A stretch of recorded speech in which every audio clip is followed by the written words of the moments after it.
This is a More Than Just Podcast production.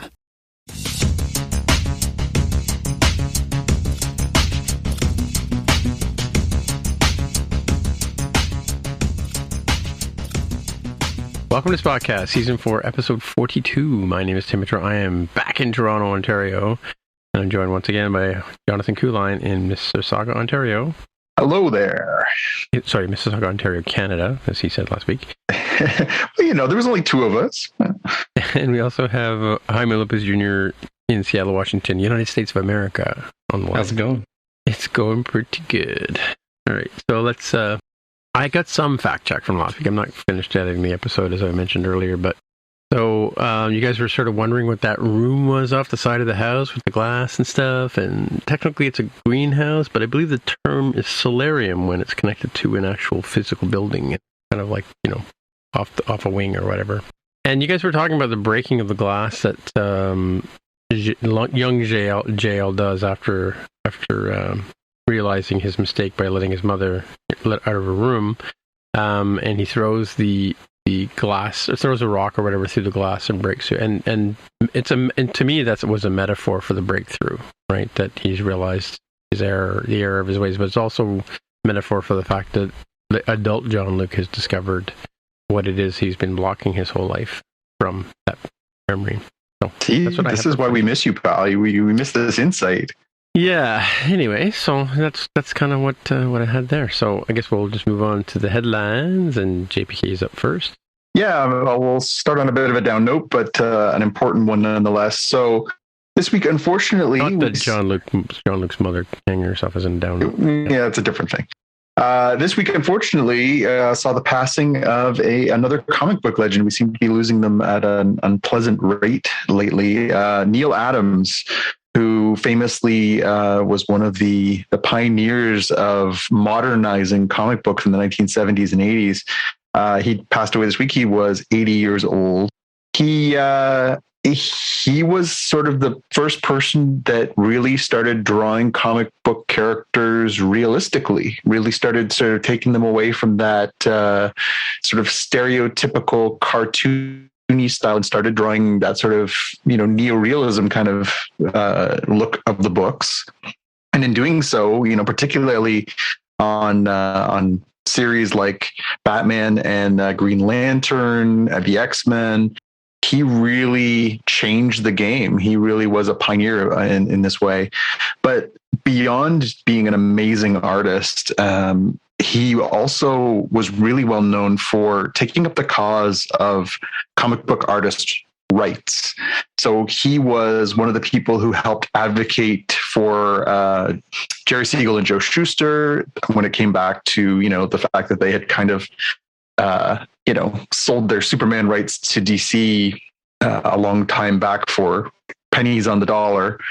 And so he was one of the people who, really helped rally the cause, and he would, was really involved on the legality side of trying to make sure that writers and artists were protected as far as, the work for hire they were doing, and making sure that when they were creating characters, they weren't just, going to be, taken advantage of.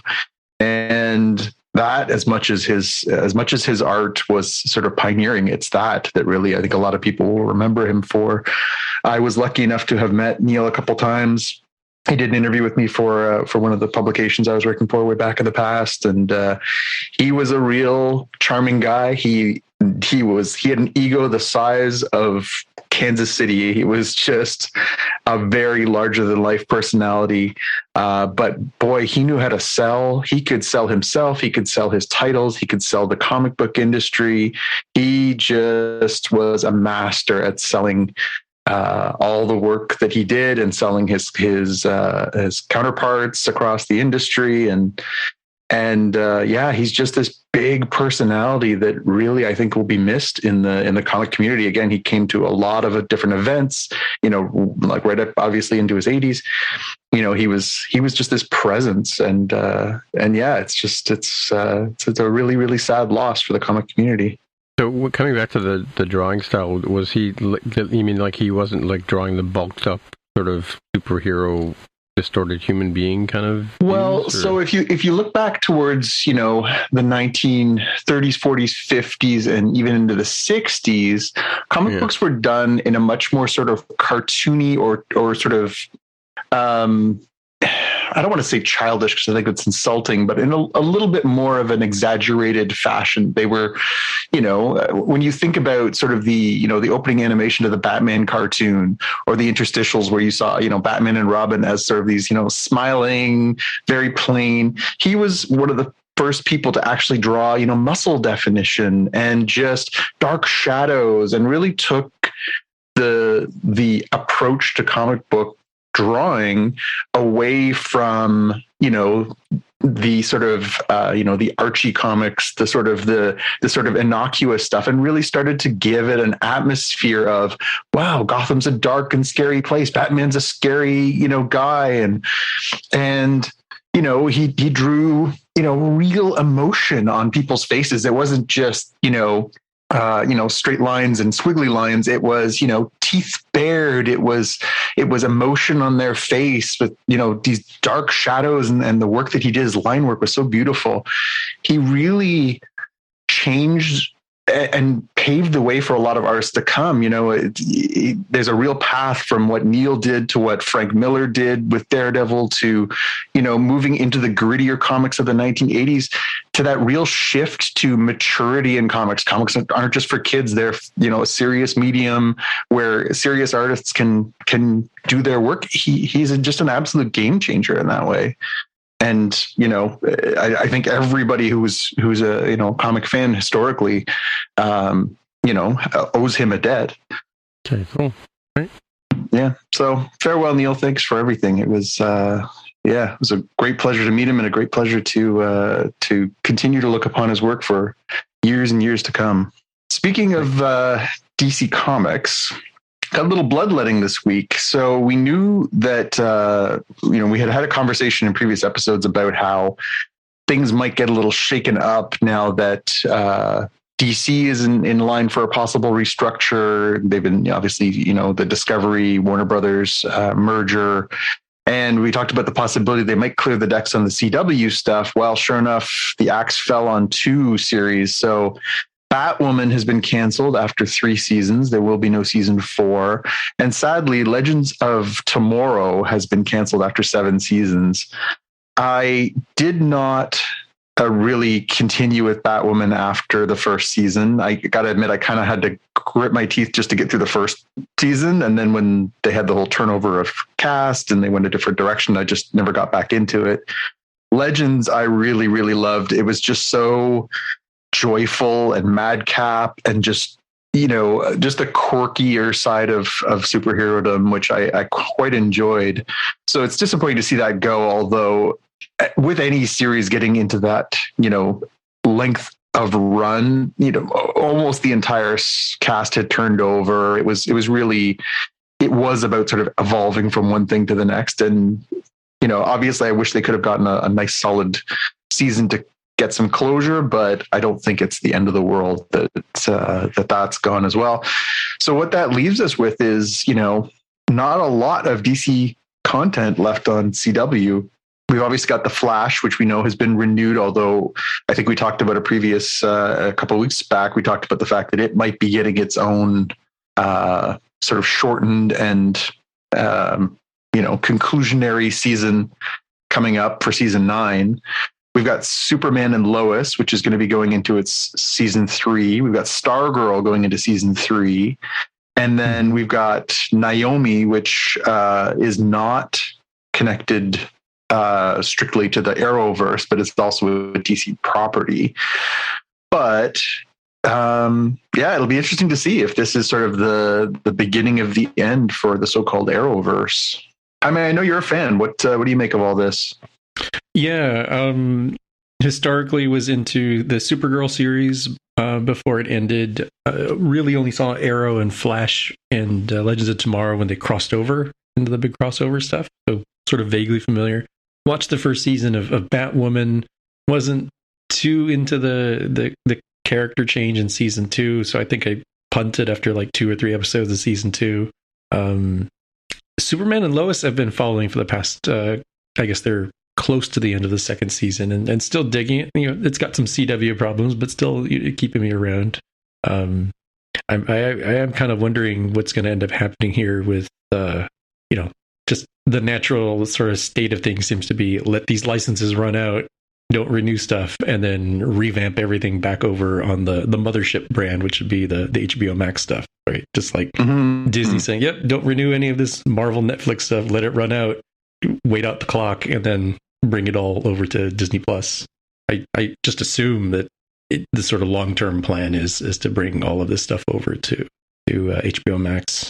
Yeah, and I think that makes a lot of sense, although it does take it off of the public airwaves and puts it onto the paid airwaves, which is, again, not a surprising move. Obviously, IP is king nowadays, but it's, it's definitely a pretty big shift in mentalities for people who are fans of this. You have to pay to play, right?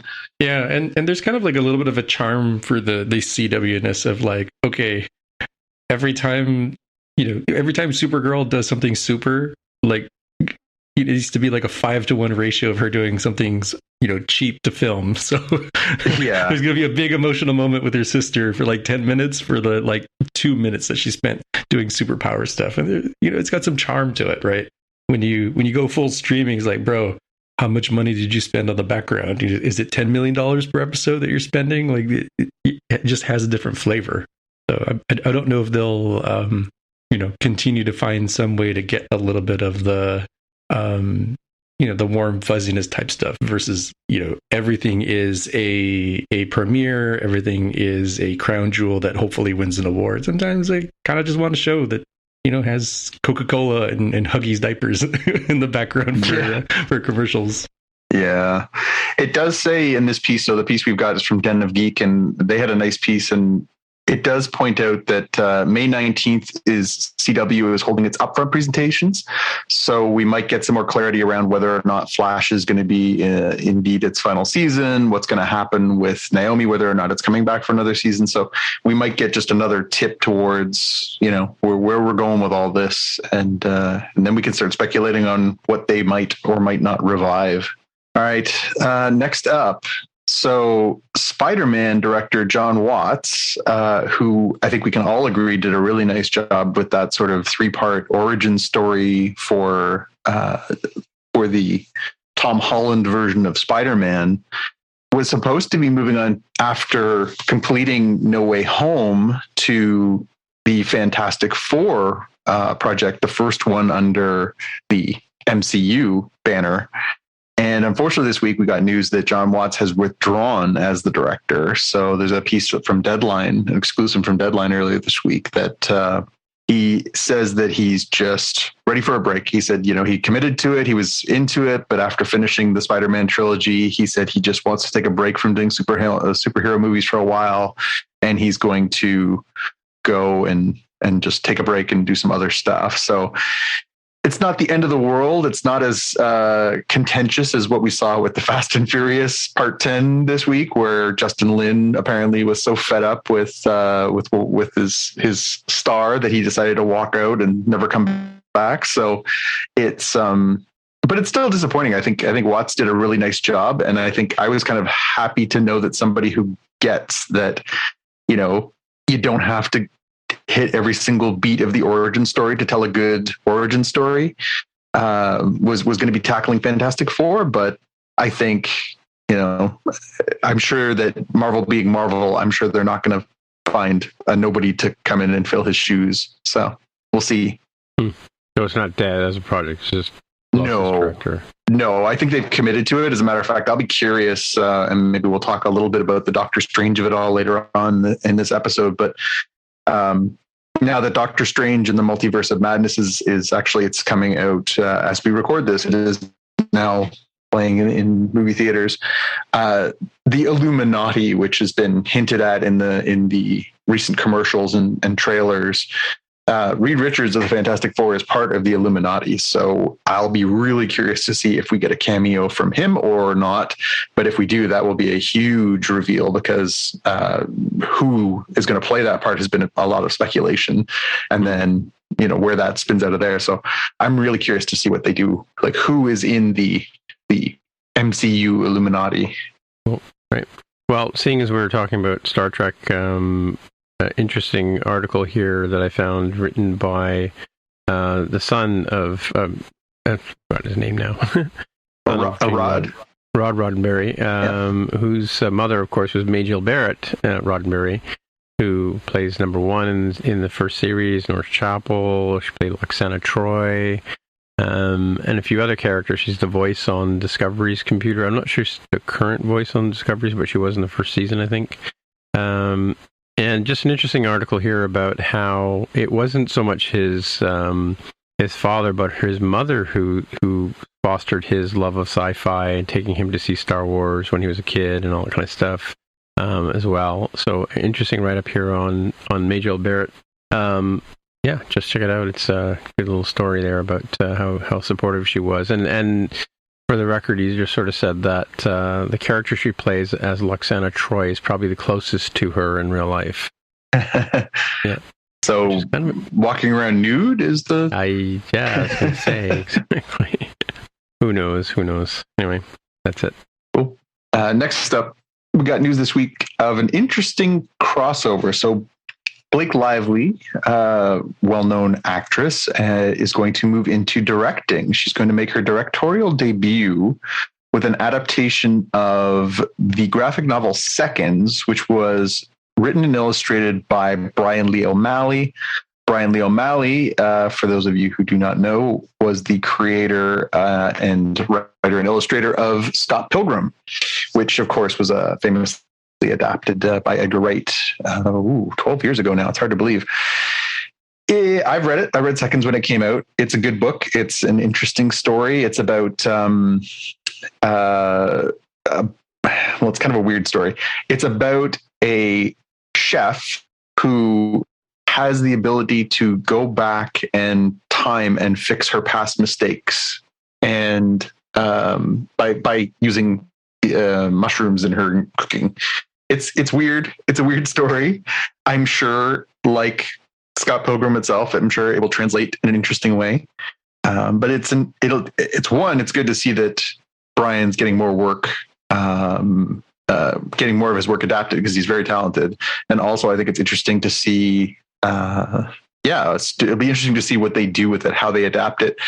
It doesn't have exactly the same sort of sense of humor as Scott Pilgrim, so it certainly doesn't lend itself to that exact kind of treatment, but it'll be really interesting to see how they adapt another graphic novel of his into that form, especially, Blake Lively, obviously, well-known actress, and her husband, of course, is Canada's own Ryan Reynolds. It'll be interesting to see what comes of this one. So I'm looking forward to seeing what this does.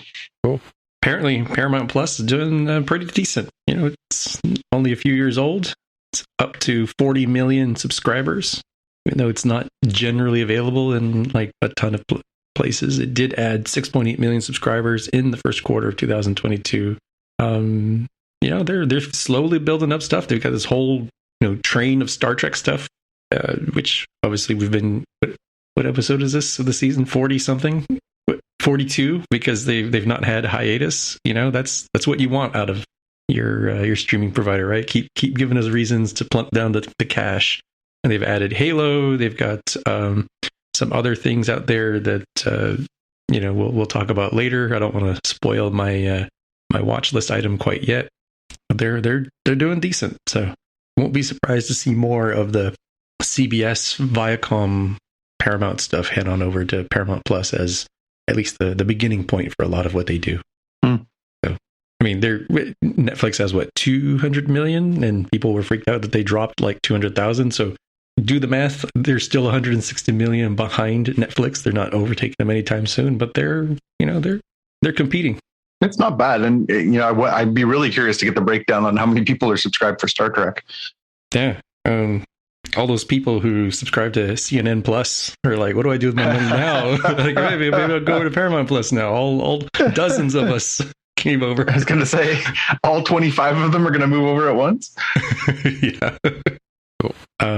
This next one, I had to double check. Like, I knew that there was a Weird Al thing coming out. I knew Daniel Radcliffe was attached. I completely forgot that this is tied to Roku's free channel stuff.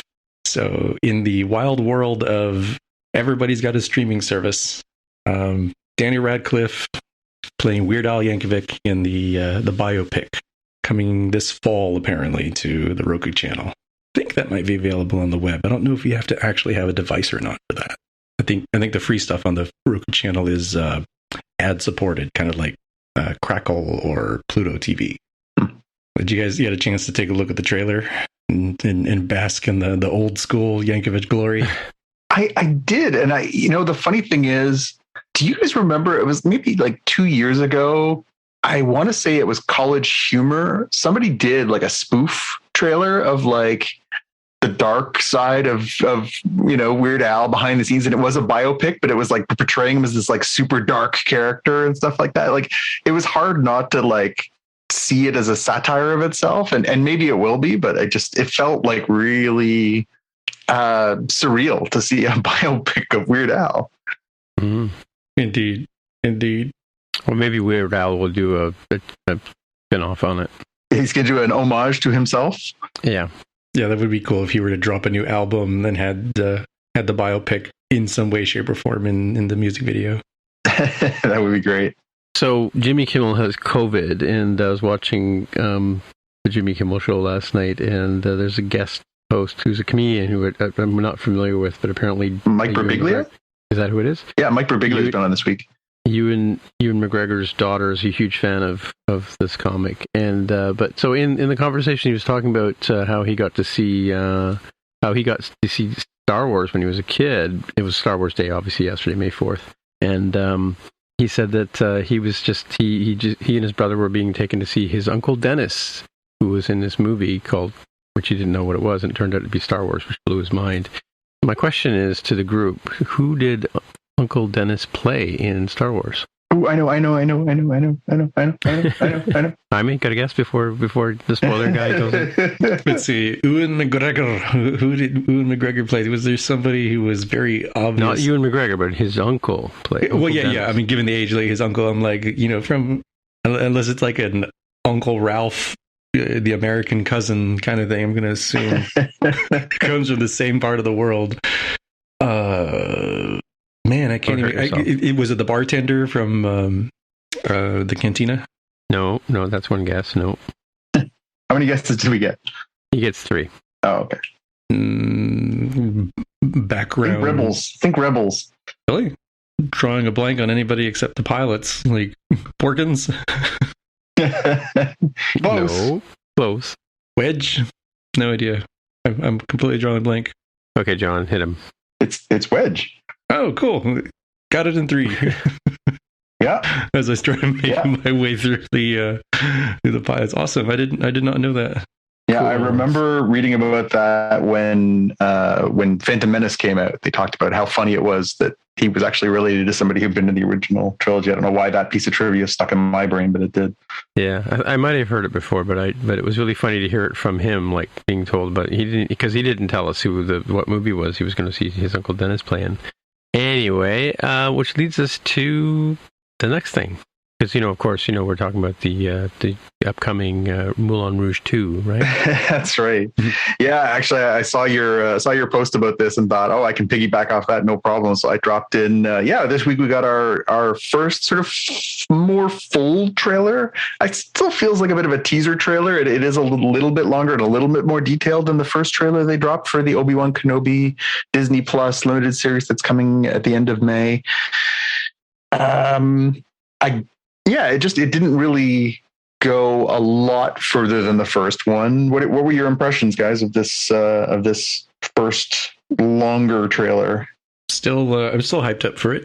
Did you learn anything new? I am kind of wondering.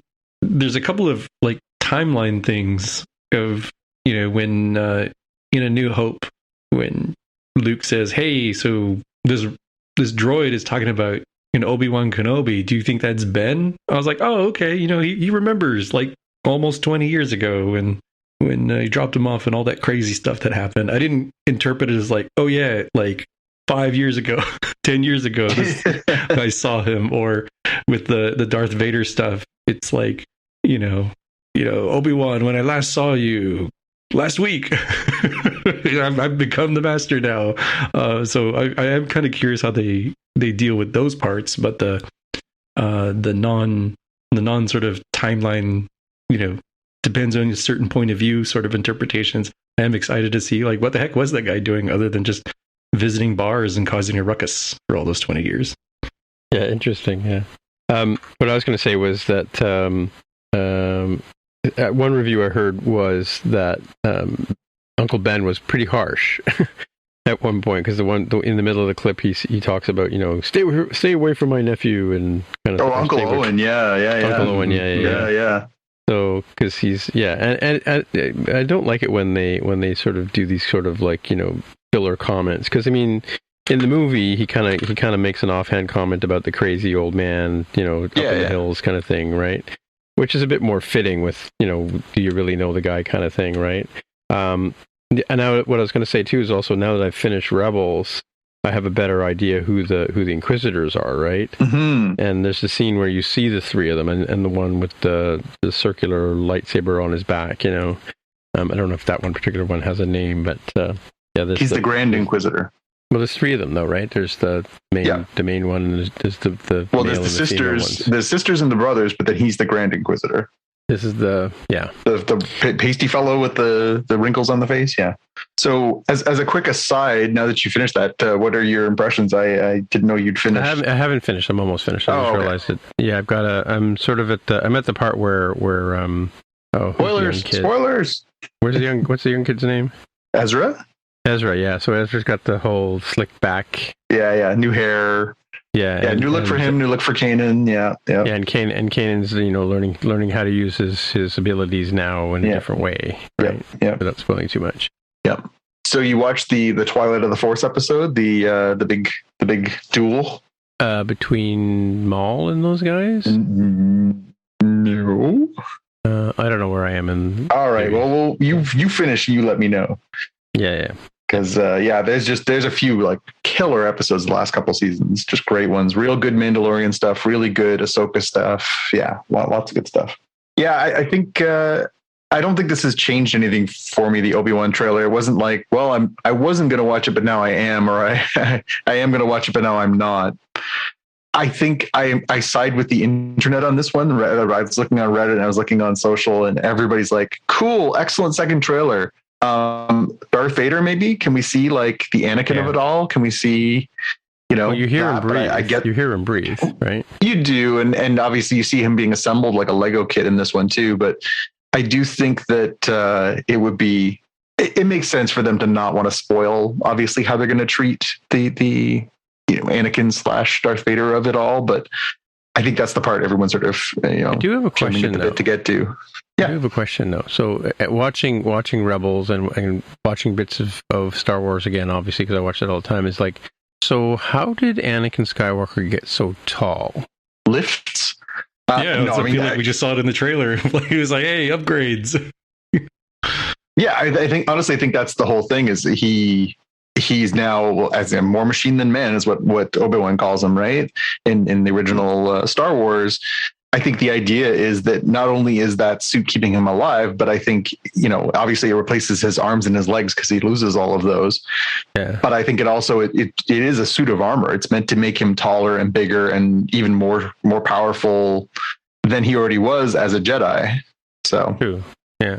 No, it's just that in Rebels, he's enormous compared to the other characters, Yeah, and I really liked the rendering they did of him there. He had this sort of very angular face and kind of looks maybe even just a little scarier.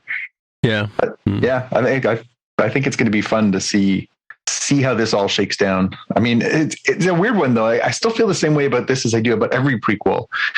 You're going to tell me a cool story, but I know what happens to all these characters in the end. Nothing is going to change. Yeah. Like, I know what happens to the Grand Inquisitor because he's in Rebels. I know what happens to some of the sisters because they're in Rebels. I know what's going to happen to, Obi-Wan and Luke and Darth Vader. And it's like, okay, so, full of sound and fury. signifying nothing. Well, and also, speaking of Rebels, the timeline, all of a sudden, Leia goes from being a baby to being fully grown, 19-year-old girl, right?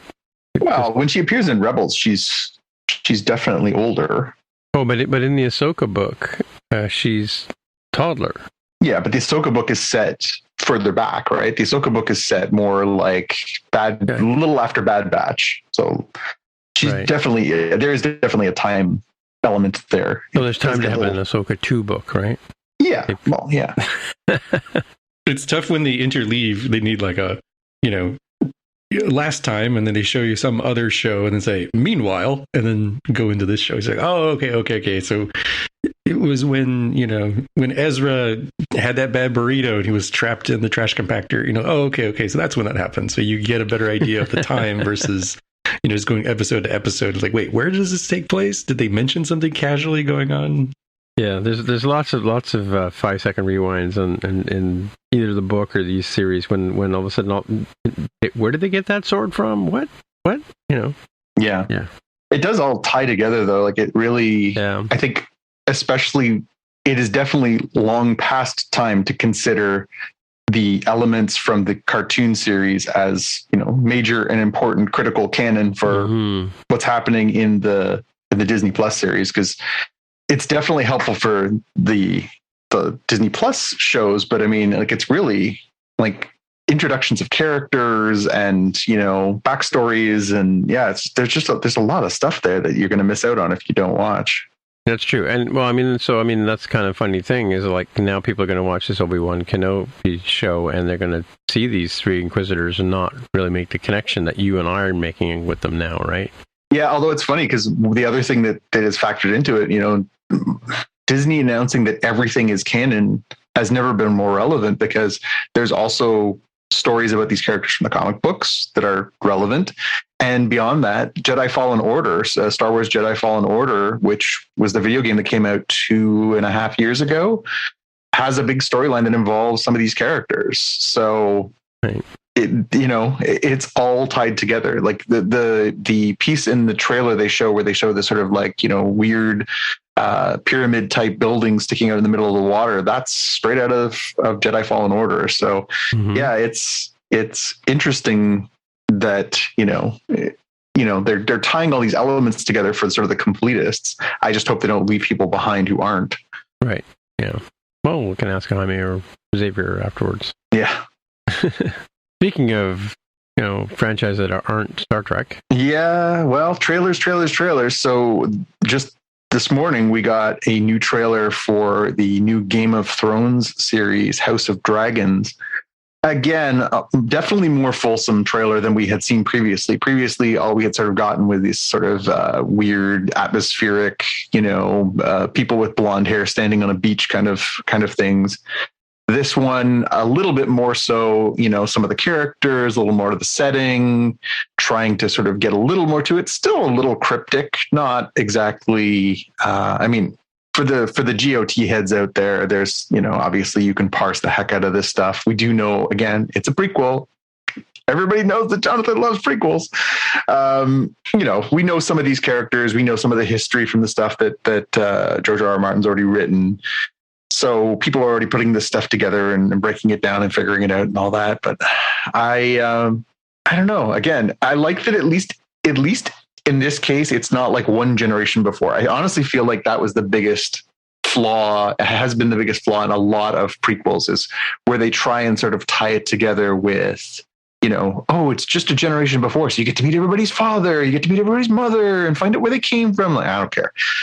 This one is at least 100 years before. So yes, of course, it's the same world. Yes, of course, there are similar settings in that, but it really is its own unique thing. And it is set during a time period that they've established was, pretty important where, the dragons were critical to ruling and the Targaryens from which Daenerys, eventually was spawned as, the ruling house. And, so it really is a different piece of the Game of Thrones world. So I think it's going to be good. And I mean, HBO doesn't make a lot of bad series, so I think it's going to be good, but I don't know. What did you guys make of this trailer? Was it any more of an enticement? Again, did it change your impressions of it at all?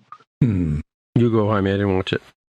I think it could be interesting. It's just hard to get a little into it, just given that the last season ended so weirdly. It almost feels like, don't hurt me again. So it's kind of have to prove itself. So I might Lost 2. Yeah, I don't know if I'll watch on day one. Kind of depends on what else is going on with HBO Max, or if I'll chicken out and say I'll wait till everybody else watches it, and then if they say it's good, I'll watch it. Otherwise, haha, I saved the time. I didn't have to watch it. That's kind of where I'm at right now. That's not to say it will be bad or anything. It's just kind of hesitant about it.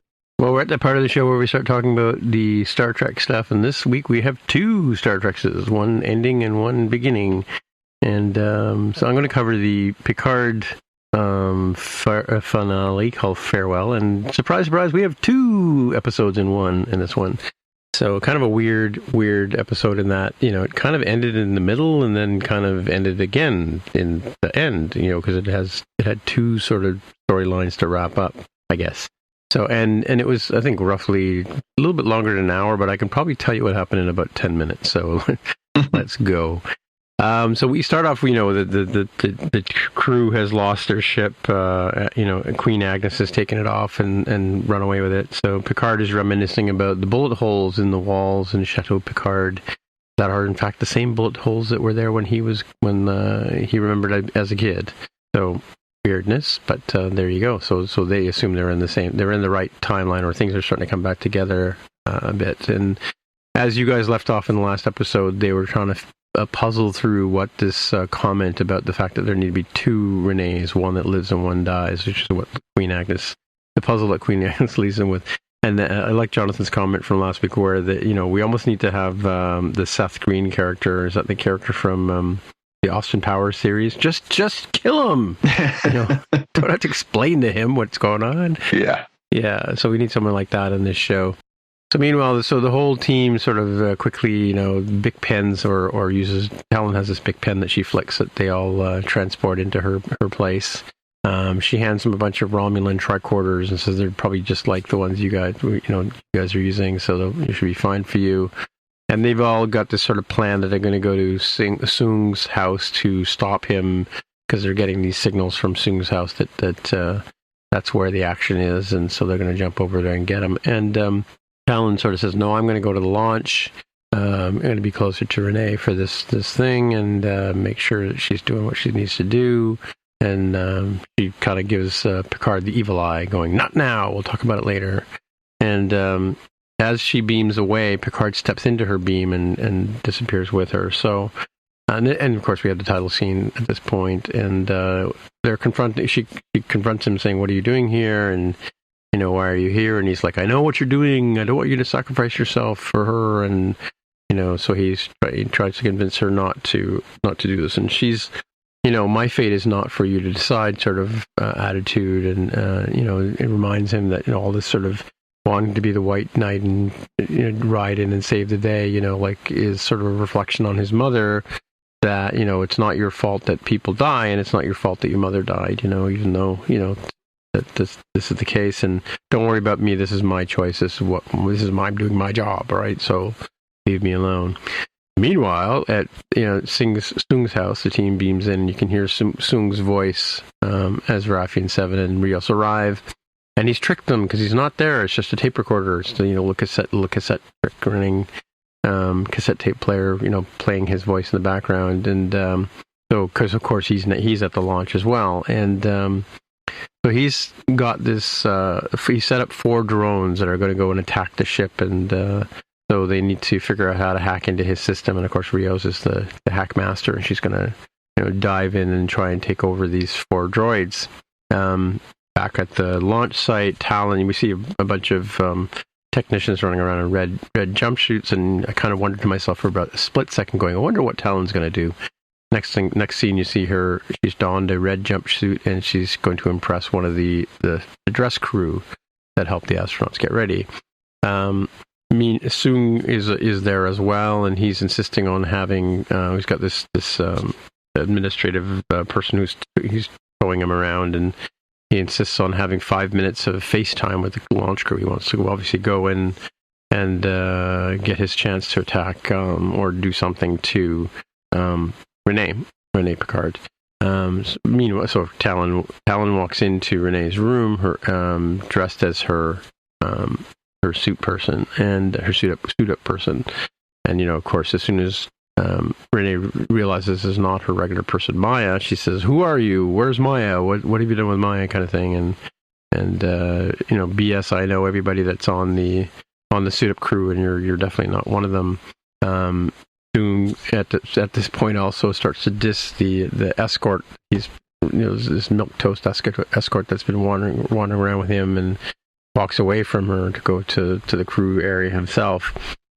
Back in their dress room, Talon tells Renee a long story about how stories about her from her youth, and how she how they have in fact met several times, and convinces her that she's in fact being her guardian angel the whole time, and not the angel part but the guardian part, keeping an eye on her, making sure that she gets to this point in her career. And at the same time, at Soong's place, the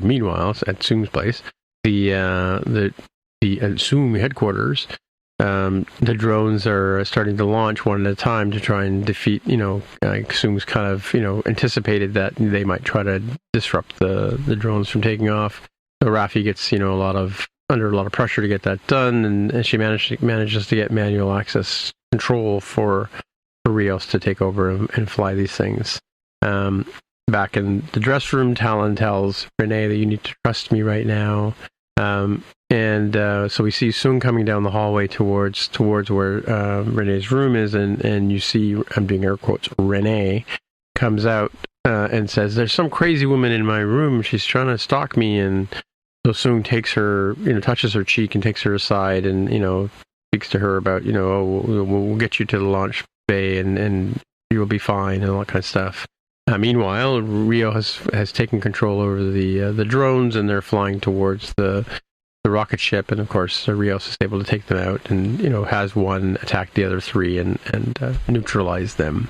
And Soong explains to Renee, who's not Talon dressed as Renee, that she's made her face look like Renee's. That he's applied a neurotoxin to her, by touching her on it he had it on his palm of his hand with a little rubber gasket there, and it's deadly, and it's fatal. You're going to die. And so she calls out to Picard and tells him it's too late to rescue her and all that kind of stuff. Meanwhile, so they're together in the same space. He's met up with her, and she tells him it's too late and there's nothing he can do, and there's no magic Romulan solution to solve this problem. No equipment he can use. And so meanwhile, they see the rocket launch, and that's kind of sort of the anticlimactic part of the episode where, okay, the problem is solved. She's up in space, and they've defeated Soong and gotten Renee up into space. And of course, but that's only halfway through the show. We still have a whole other show to go through. So Talon, dies in his hands, but as she's dying, she tells him that some of the secrets we keep are worthless, and she's glad she had a chance to talk to Renee and introduce herself, and maybe she'll remember me. And she advises Picard that now that he's realized that the death of his mother wasn't his fault, he can absolve himself of his guilt and move on with his life, and sort of thing, right? Soong realizes that he's been duped. That he's back at his house, and he realizes that Renee's on the ship, and that they must have fooled him somehow, and he starts to notice on his computer making noises, and he realizes that the files on his computer are being deleted. And so we flash over to Corey, who's got the Microsoft HoloLens on, and she's happily deleting his files remotely. And so Soong's a little upset that he's lost this thing, but he reaches into his drawer there and pulls out a paper secret file, like one of those top secret type envelope things, the little wire thing that you tie around the back, and on it says Project Khan, which kind of makes us wonder, what else has he got? Maybe that's what his superhuman thing was about, was doing that. Maybe that's going to be next season. Who knows? Nah, I think it's supposed to be foreshadowing for this guy was such a scumweasel that he was also involved in the creation of the eugenics program that is part of the 21st century in Star Trek lore. Sure. Yeah. So Corey, now that she's solved her problems and deleted all the files, and for her sister's sake, she's walking around, and who should appear in her view but none other than Doctor Who, traveler through space and time. Oh, sorry, Wesley Crusher. And Wesley Crusher, he formerly known as Wesley Crusher, he's now just this secret, time traveler type dude. And so he does this big long pitch about how he runs the supervisors, which I believe Talon was a supervisor too, right? And so they basically make sure that the timelines stay stable and all that kind of stuff. And he explains to her what why he's interested in her, and so he offers her a red pill or a blue pill, and of course she decides to take the red pill and join him in the which I guess is going to be another spin-off in a couple of years. So they beam off to I believe it's the Next Generation theme is played as they beam off into wherever they're beaming off into.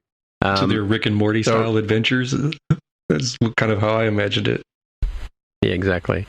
So Rios has collected all the gear, or butterflies as he calls them, like all the transporters and communicators, all the stuff they left lying around, at their various missions, and they're back at, I think they're out shot to Picard, I guess. No, they're out at Talon's place. And so, like they're all trying to figure out, like, how are we going to survive, and what are we going to do now, and how does money even work, says Seven. The woman who was such a fan of 20th century technology that she could drive a car the minute she sat in it doesn't know how money works? What? Maybe when to be they honest, borgified her. I've been working in financial services for years. I barely know how money works. Like really works.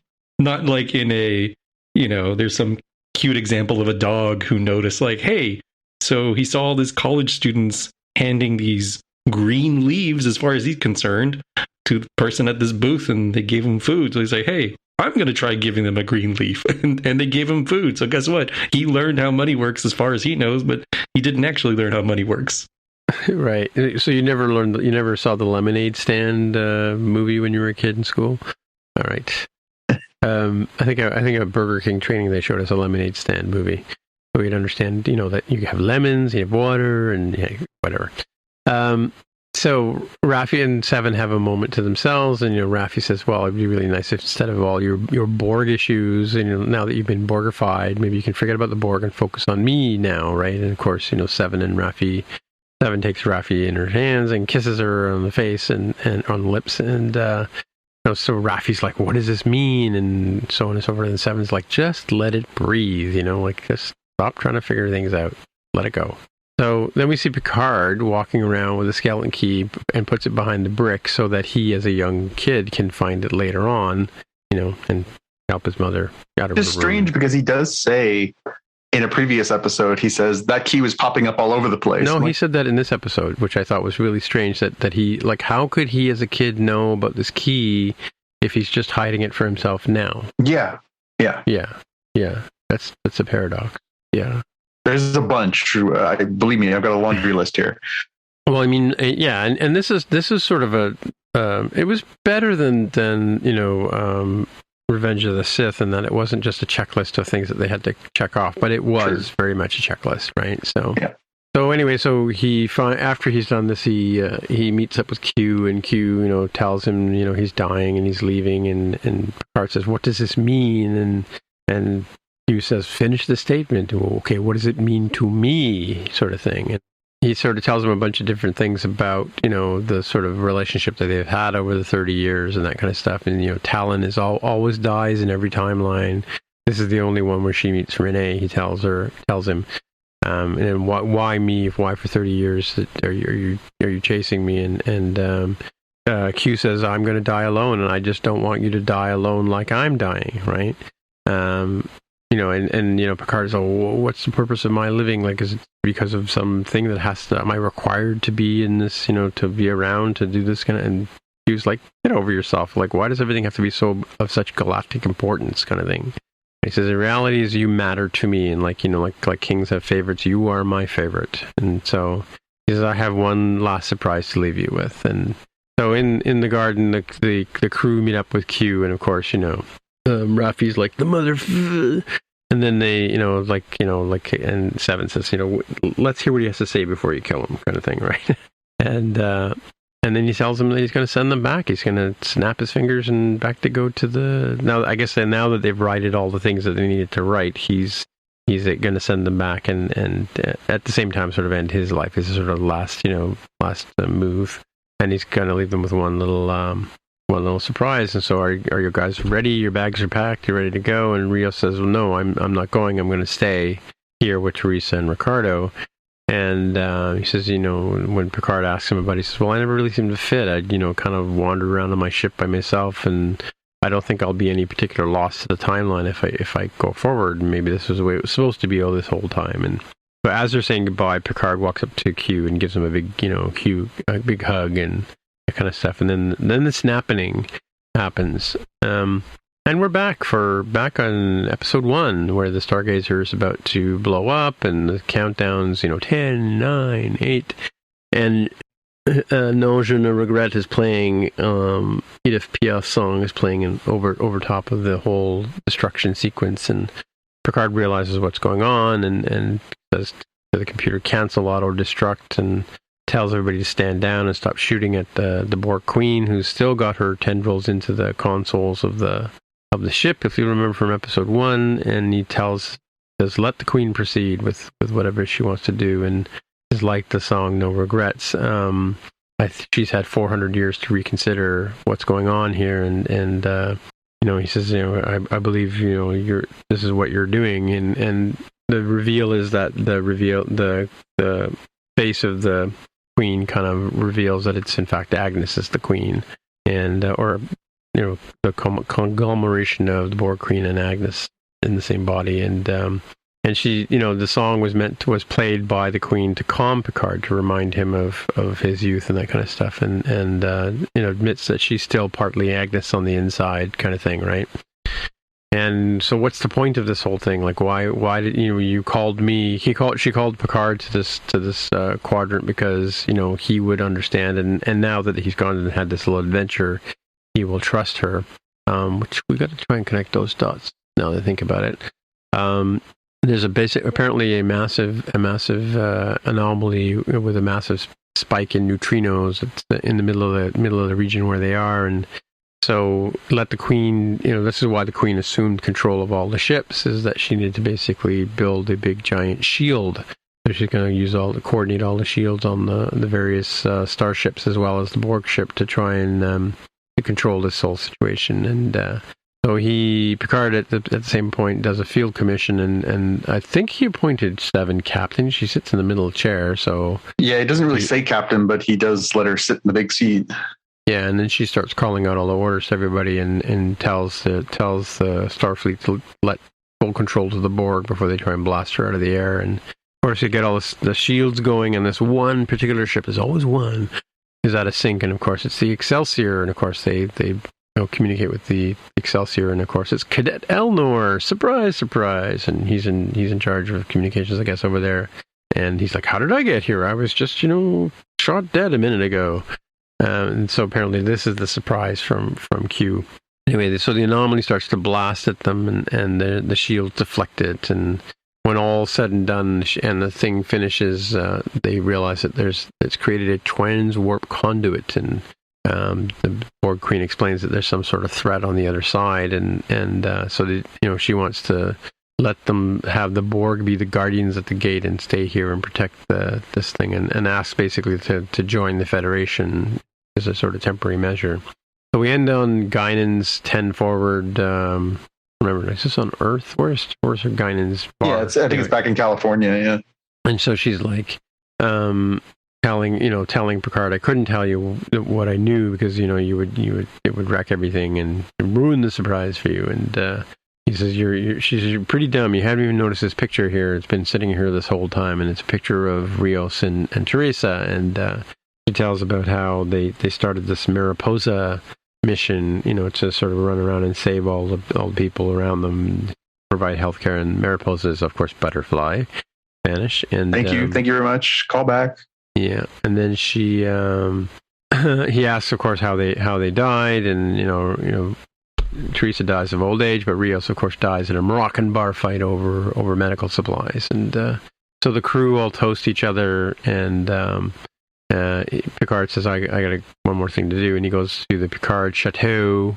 So he meets up with Laris, and she's restored the solarium greenhouse / thing, and she's still leaving. Her bags are packed, and so he admits that he was wrong, and that maybe people time can't give a second chance, but maybe people can. And we fade out, and with the two of them sort of in a friendly embrace, and unclear whether she's going to continue to leave, she's going to give him a second chance. I don't know, but the assumption, I guess, is that she's going to leave and go off on her adventures and leave him to rot like an old man that he is. And that's how the episode ends, sort of like any good cybernetic bodied old man. Yeah, well, I mean, so it's kind of, it's a bit like like Jaime said, the Return of the King episode of Lord of the Rings, where there's like 27 endings. Oh yeah. In this case, there were 3, but it did feel like, I looked at the time on the thing after the Renee launch, and that concluded, that part of the time the story concluded. I looked at the time and realized I'm only halfway through the show. So there you go. That was my 10-minute review of a 2-hour show. Or 1-hour show. Yep. So what do you got? What are your problems with this besides the ones that Okay, well, I'm sure Jaime's got a bunch of these too, but okay, so let's start with Talon's death. So the whole sort of thing was, well, only one person can survive. There has to be two versions of Renee, so one can die and one can live and one can carry out the mission. But did she really? When she walks up and she's come out and she's disguised as Renee and she sees Sung coming towards her, yeah. She could have killed him. Yeah. She could have just up and killed him. Really? Like, what would prevent that? Why did she have to die? So to me, it just seemed like wildly unnecessary, overly wrought writing to have her die.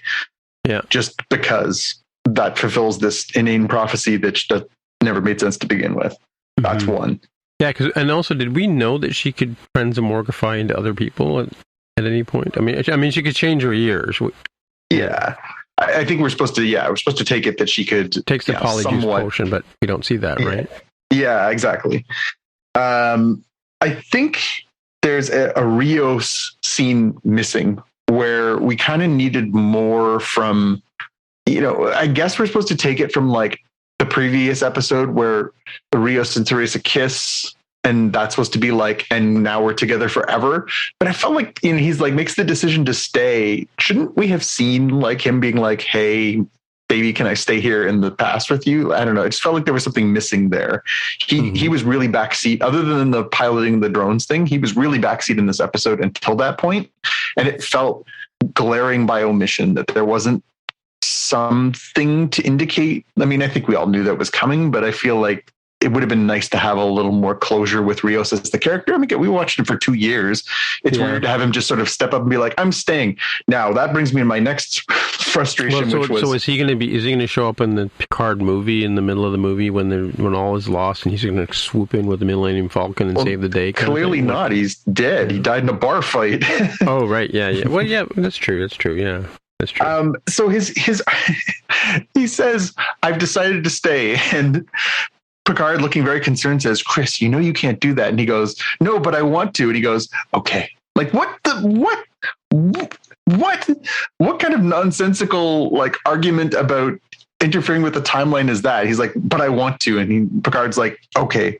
But Wesley will come and fix it, though, right? But it just seems so nonsensical. Like every bit of these things, they're like, "Oh, you got to be careful." They're like packing up all the stuff, can't leave it behind. But I would just leave Rios behind. That's fine. You can take all the technology with us, but let's leave Rios behind. What could go wrong?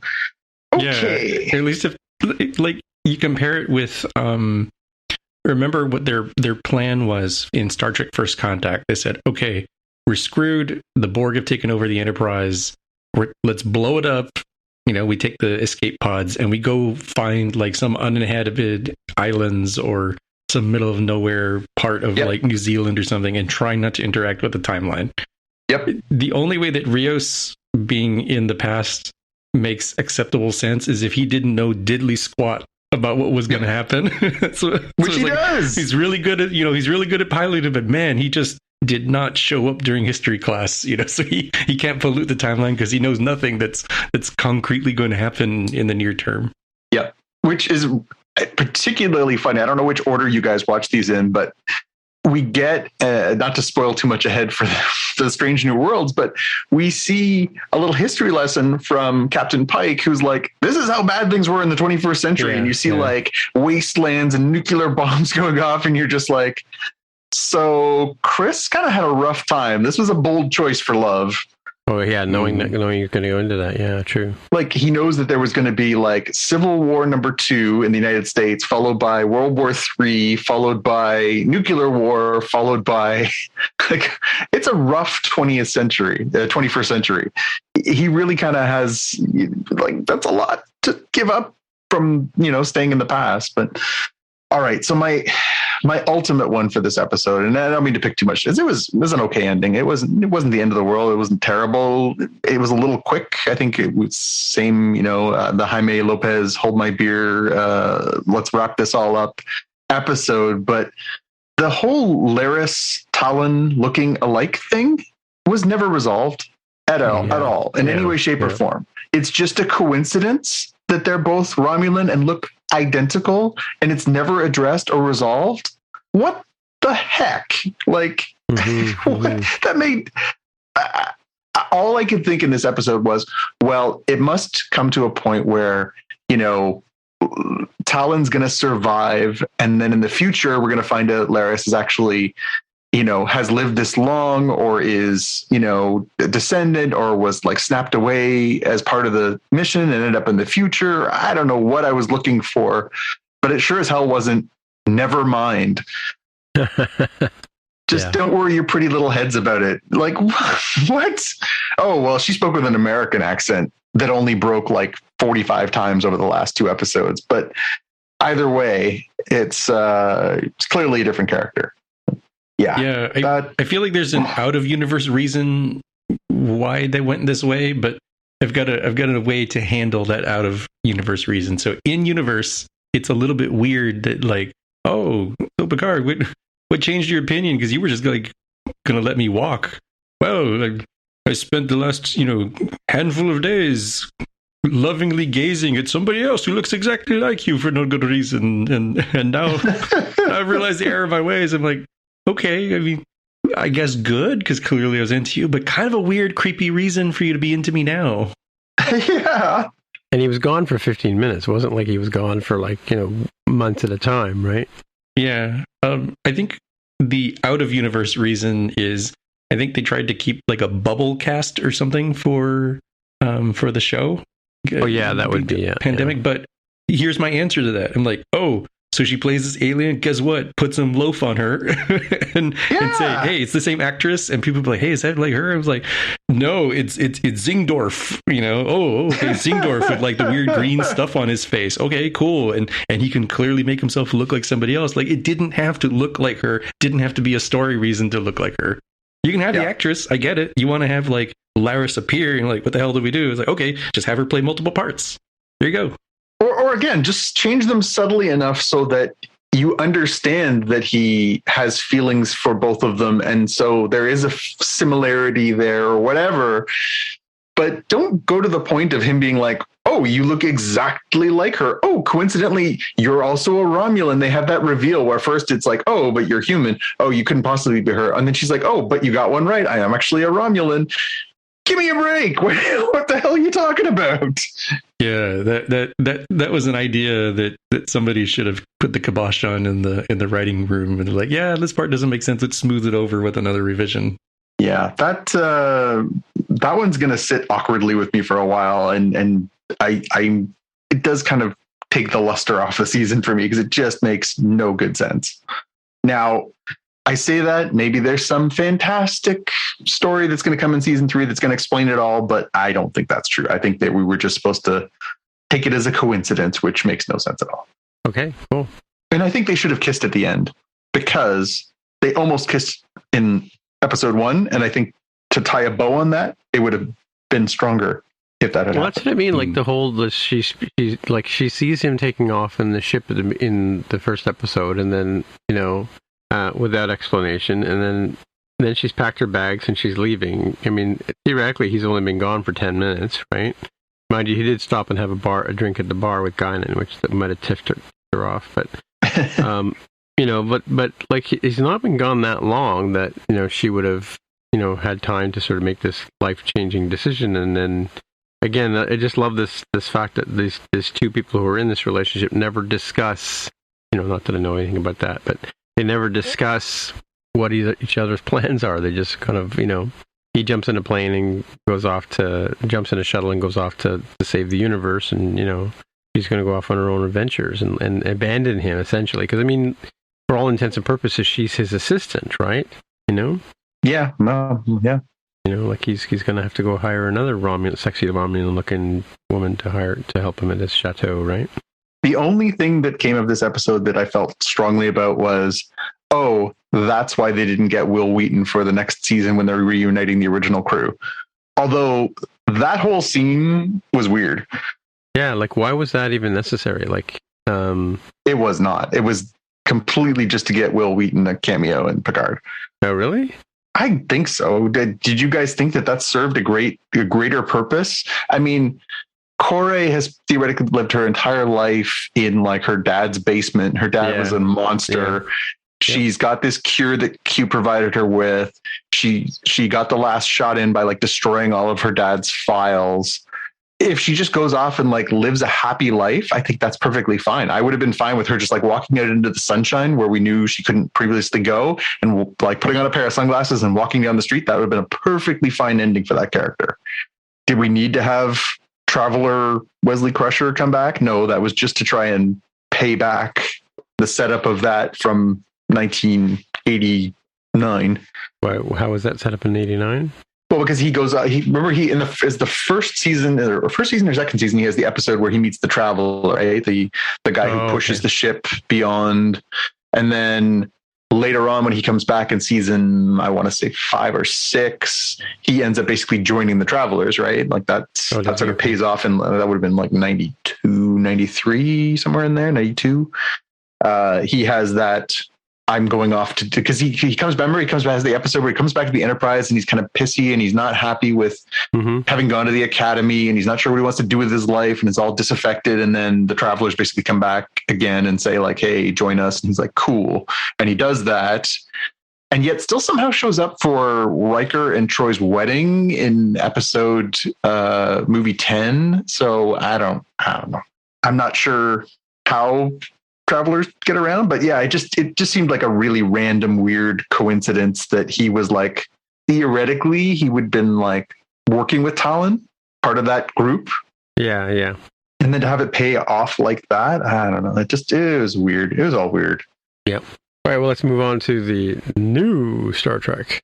New old Star Trek. No, are we going to do Moon Knight now or Star Trek? Star Trek, yeah. We'll do Star Trek and then Moon Knight.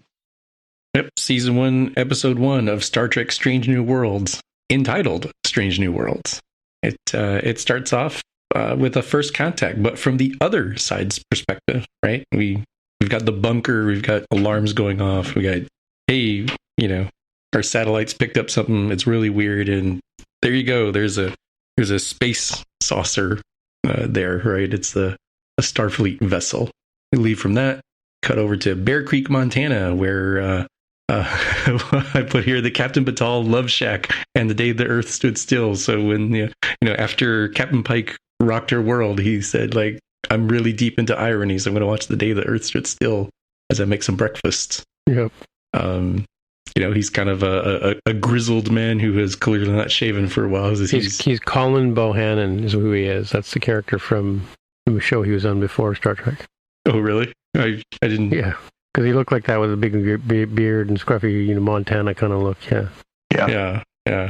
So he's out there living his life of avoiding answering the phone, which means that as he's out there enjoying riding his horse, Starfleet intentionally buzzes them with the shuttlecraft, just like we are here, you ain't picking up the phone, we're gonna scare your horse kind of thing. And they they're like, look, we know you've still got time off, but from the disco mission and stuff, but like, you're gonna want to take this job right now because Una number one's last transmission from the first contact, we don't have contact with them anymore. She's out, right? And unfortunately, the Enterprise is still in Space Dock getting fixed up from the pew pew pews with Control and Disco. So they'll leave a little bit early, but man, I was wondering if those torpedoes weren't going to arrive till Tuesday because they're leaving earlier than they should. We cut over to Vulcan, city Rawl, where Spock is being kind of a weirdo, querying T'Pring about her romantic intent. And she does have romantic intent. She's like, we're supposed to be betrothed. Will you marry me? They have a little PDA, but Vulcans do not like this because they know in their logical minds that PDA, that's public displays of affection for you kiddos, inevitably leads to knocking those Starfleet regulation boots. And they're going to, and he gets the. Is that a first contact joke? It was not, but that's that was. No, that'd be a good one for Undiscovered Country, right? The boots, the magnetic boots, knocking those regulation magnetic boots. Boldly go where no one has gone before is. Oh, there's so many dirty Star Trek jokes waiting. So many of them. Well, let me continue with these ones where, phone call happens. She's like, please don't answer that. Come on, dude. And he's like, no, man, it is my duty to please that booty, but I must also answer the call of duty. He answers Pike, and Pike's like, are you naked, dude? Like, why did you answer the video without a shirt on? And I'm thinking the same thing, too, of like, dude, if I had to answer a Zoom, I would not answer with video. I'd be like, this is an audio-only call. And just say, hey, like, I'm indisposed at the moment, but what's up? Let's just glad they're not in the 30th century, like the Discovery crew, where they just pop in and they're like practically standing there, right? Yeah, like, hey, he showed up. Oh, I didn't realize, my bad. It's like, really? You didn't see the little, transporter signal thing? Do not disturb? You just click that bypass button, huh? Yeah, sure. So it's the recruitment thing, right? And eventually we get to see a clean shaven Pike. He's on the shuttle Stamets, which I caught. Yep. Being taken to one of those beauty passes of the Enterprise, a bit reminiscent of other things we've seen, like out of TMP. And we get but shortened by about 8 minutes. Oh, they've learned. They're like, nobody's gonna watch 20 minutes of this. It's not as cool in 2022 as it probably was in the 70s, right? Like, okay. One question though. So, the shuttle flies into Space Dock, and then they beam him off from the shuttle. What was the point of flying him up there? Why wouldn't they just beam him? I was wondering about that too, and wondered if it was like a weird naval tradition, the same way that in Star Trek Generations they use the champagne bottle that they break on the bow of the ship, which doesn't like. But it's not his first time on the ship or anything. Is he supposed to be doing an inspection from out the exterior? Like, oh, good job patching those holes, guys. Let's go. Yeah, I wonder if it was like a weird naval tradition, and I'm not in the Navy. I don't know if they do ceremony type stuff when a captain takes command, because he temporarily was no longer in command of Enterprise because it was out of commission, right, as it was getting repaired. So if anybody knows and has that sort of military experience, I can understand the logic here that you're saying of like, if you've got the ability to beam, why just beam over there, and it's a ship you've been on before. I don't know if there's some sort of weird like, we do this, you get a box of chocolates and a commemorative pan as well kind of thing. It's just a thing we do as ceremony. Yeah. The out-of-universe reason was to show off the Enterprise in a much shorter fashion than TMP, the motion picture. Yep. And we get a bit of a nice little introduction to a big chunk of the crew here, right? We have some mention, a little tease of, by the way, Lieutenant Kirk and others will have to bill it since Enterprise is rushing out of Space Dock. I am not familiar with the term billet. I looked it up like a good person, and it's apparently a situation where soldiers have to stay in non-soldier housing, usually like a personal residence, for reasons, which would make sense here of like, hey, we're rushing out of space dock. These people were coming expecting to stay in Starfleet quarters that are gone. So they're going to have to stay in some sort of, civilian capacity while we go do our stuff, and we'll pick them up on the way back. Young Canadian hockey players also billet from when they go to tournaments and stuff like that. They get put up in houses by other teams' families, and that's called billeting as well. Yeah, and the other way they use billeting is if you are drafted by a team that isn't in your local area, you would billet with a family in the town in which you are playing. Or another player, yeah. Like Sidney Crosby billeted with Mario Lemieux. Yeah, although in that case, he could have had his own place. It just happened to be that way. But for the junior kids, for the 16, 17-year-olds that play junior hockey here, often it's, hey, I grew up in Oshawa, Ontario, but I'm going to go play in Belleville, Ontario. I need a family. So they put them up with an actual family so that they're not just, on their own as kids. That's true. Gretzky did the same thing in Toronto when he was a kid, yeah. Yeah, absolutely. Yeah, Gretzky did that, right? So when I looked at there you go. Now you get a little more background, buddy. Yeah, and it kind of makes sense. See, hockey and Star Trek go together. I don't know why people don't figure that out. So when I searched very quickly, the dictionary definition came up with the military one. The billet, as you're using it, would make sense given our divergence in colonial history. So our Third Amendment to the Constitution of the United States of America says here, and I just pulled it up: no soldier shall, in time of peace, be quartered in any house without the consent of the owner, nor in time of war, but in a manner to be prescribed by law. So essentially, this was getting around the hey, the British, the redcoats, kept doing stuff like, yeah, so guess what, colonist, you're going to have to hang on to this soldier, and they're going to just stay for free, eating your food and pooping in your bucket. And you all had a very different departure from the British, so we did not maintain this word. And apparently, you re-adopted it as a term for hockey, which would also make sense culturally. Because that's what we do with everything. Appropriate it and turn it into a hockey term. Yeah, that and maple syrup. Right. That's absolutely. So remember Lieutenant Kirk, because they tease a few times before they give us the truth here. We are introduced to, I think these are all lieutenants. I might have screwed up when I wrote it down. Lieutenant Laan Noonien Singh, Chief Security and Acting First Officer, since number 1 is out of commission. We have Lieutenant Ortegas at the helm, Lieutenant Redshirt at the ops, because I don't think they gave her a name. If they do have one, I missed it. And Cadet Uhura at comms to round things out. Anything before we go further here in the story? Anything?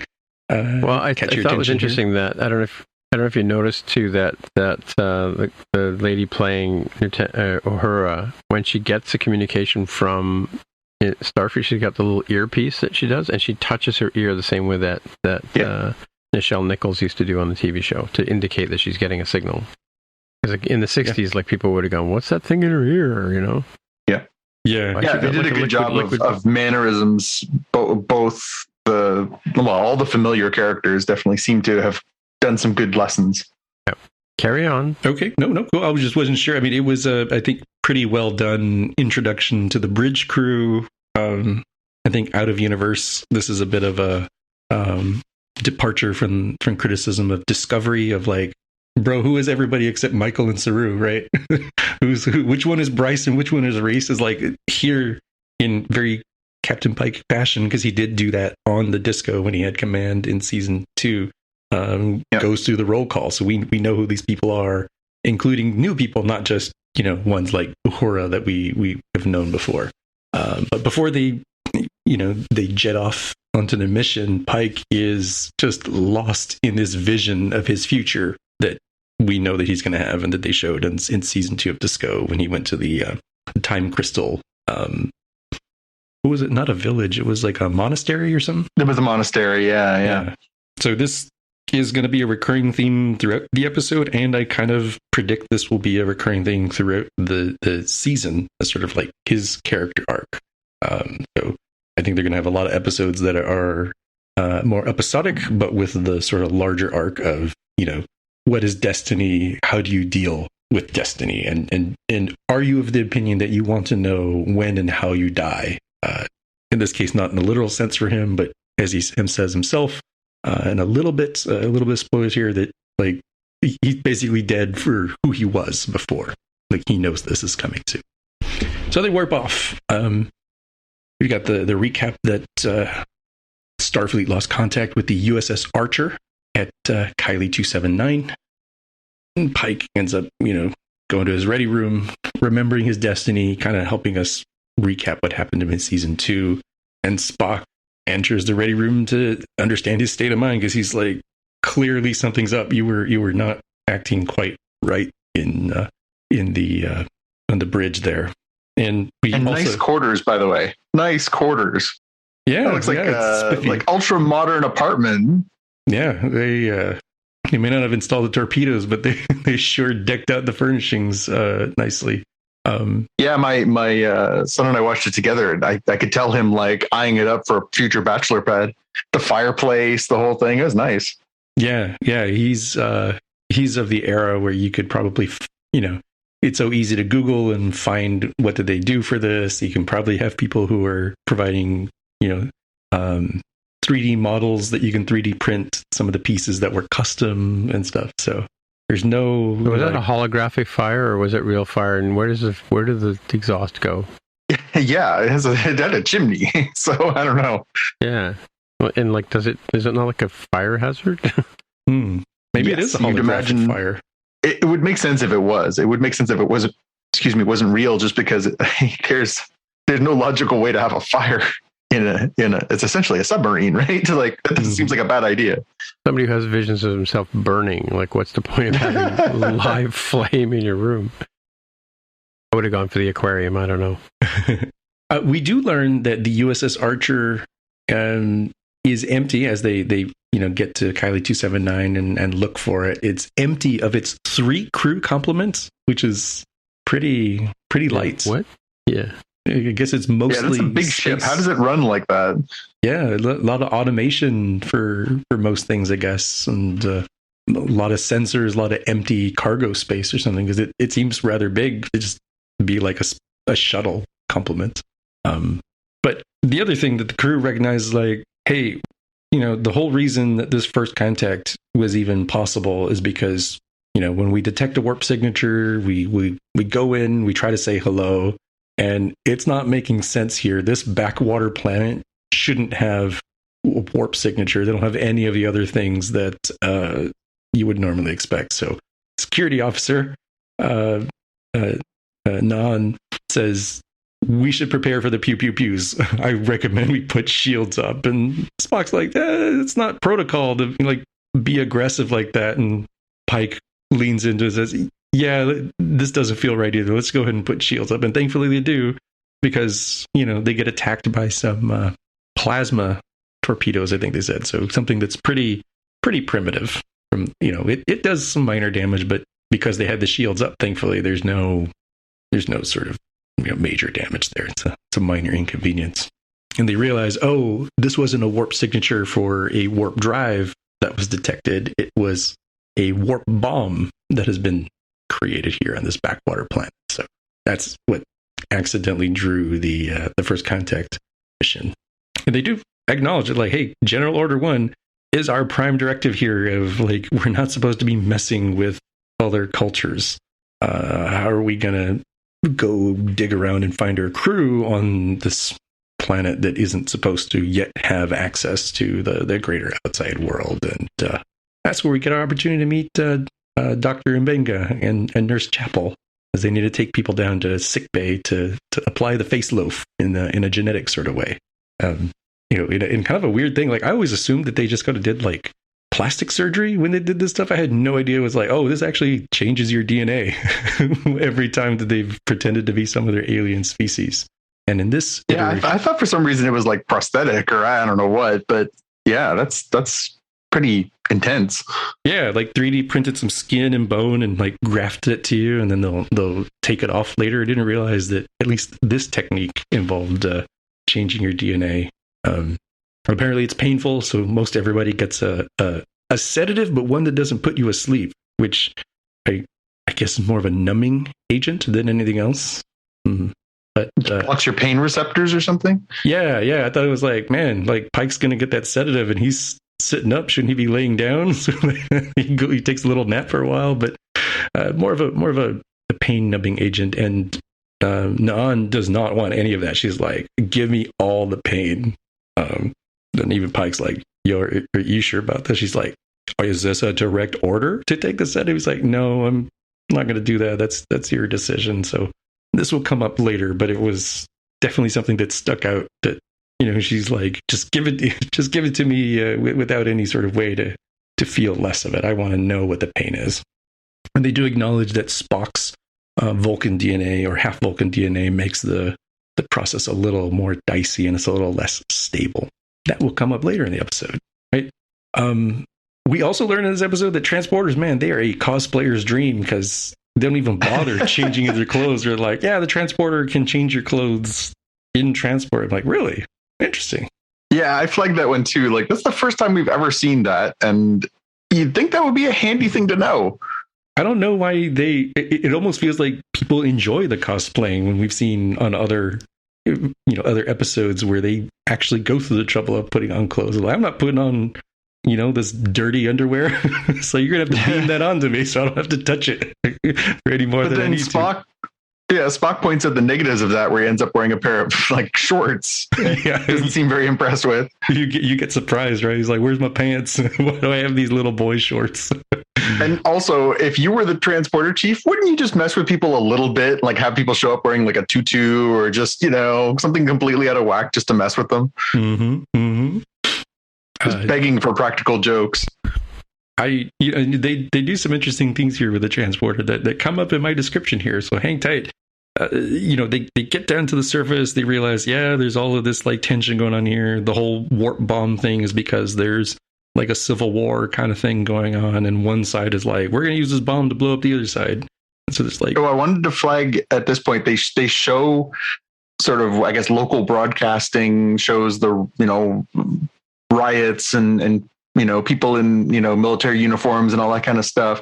I didn't spot it the first time, but I'll give credit where credit's due. Number one fan Xavier spotted that if you slow down and pause over that scene, you can see Ukrainian flags being waved in that scene. And on the footage that they show, you can actually see two different spots where you can see people waving Ukrainian flags, or what looks damned like a Ukrainian flag. I did not notice. He was like, is that supposed to be like subtle or unsubtle reference to current political climates? Or yeah, it was subtle enough I did not notice it. So glad for the call out there. That's where you need that pair of 18-year-old eyes. They see in 8K, not 1080p like me. So they figure out, where this warp bomb signature is coming from. They can't get into it because it's shielded in such a way that the transporter can't work. They do figure out how to get inside by, taking the uniforms from some from people who work there, and so we get to see alien abduction from the other side as they, they fight them off. They beam them up over to the Enterprise and take their clothes on this side. We do learn, right, because they have to go through this eye scanning thing that. Everyone's going to be okay except Spock, because his, Vulcan DNA is not mixing well with the DNA changing mechanism, and he's already starting to be a little bit problematic. And they realize, okay, he's going to need these eye drops. They're not going to be able to beam an eye drop canister to him because he's out in front of the whole world here. But if the transporter chief can beam the eye drops into his eyes, everything will be good. To which I wrote this note that, like, if they can beam eye drops onto the surface of your eyes, they can definitely eliminate the need for both defecation and urination, closing the loop as to why have we never seen the restroom on the Enterprise? Like, because they don't need it. you eat as much as you want, and it just gets eliminated as necessary. So, yeah. Had fun. Well done. Well done, Jaime. I just bravo for closing that one. If they can do it with that old school tech, old school tech in TOS, they can probably like bet good money that they can do it in TNG. And I guarantee you that is he a flesh robot or not, Picard never ever thinks about squatting on a toilet because it just happens automatically. Oh man, I love it.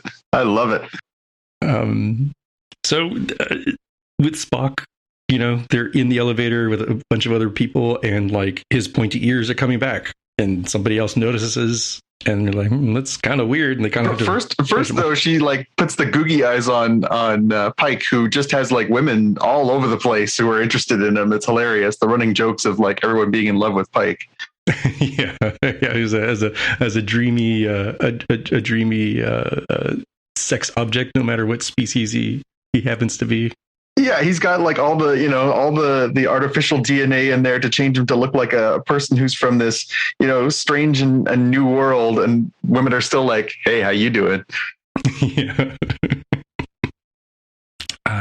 Their plan is kind of working. They do find the prisoners who were, using a spoon to make a hole to try to make things transportable.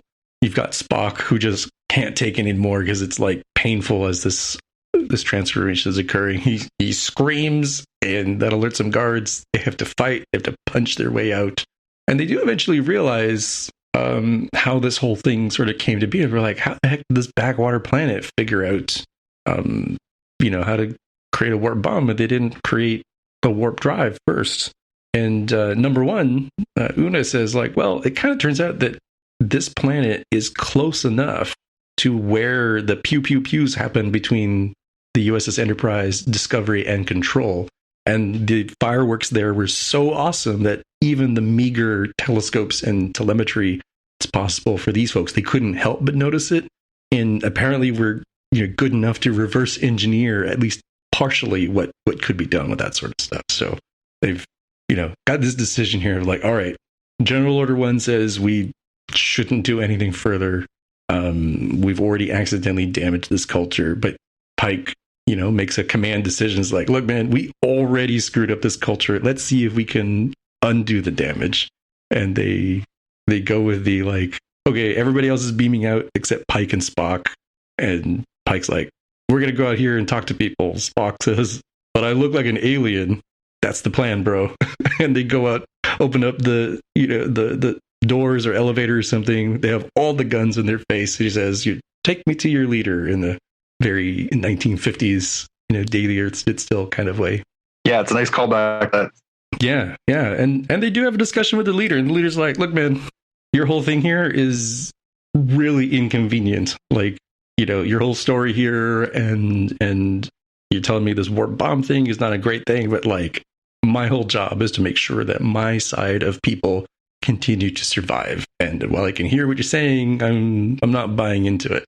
The one with the biggest stick wins. And Pike does a pretty awesome move. He's like, I got a bigger stick. He uses the communicator and tells the Enterprise to come lower into orbit so that they are very clearly visible to the entire populace.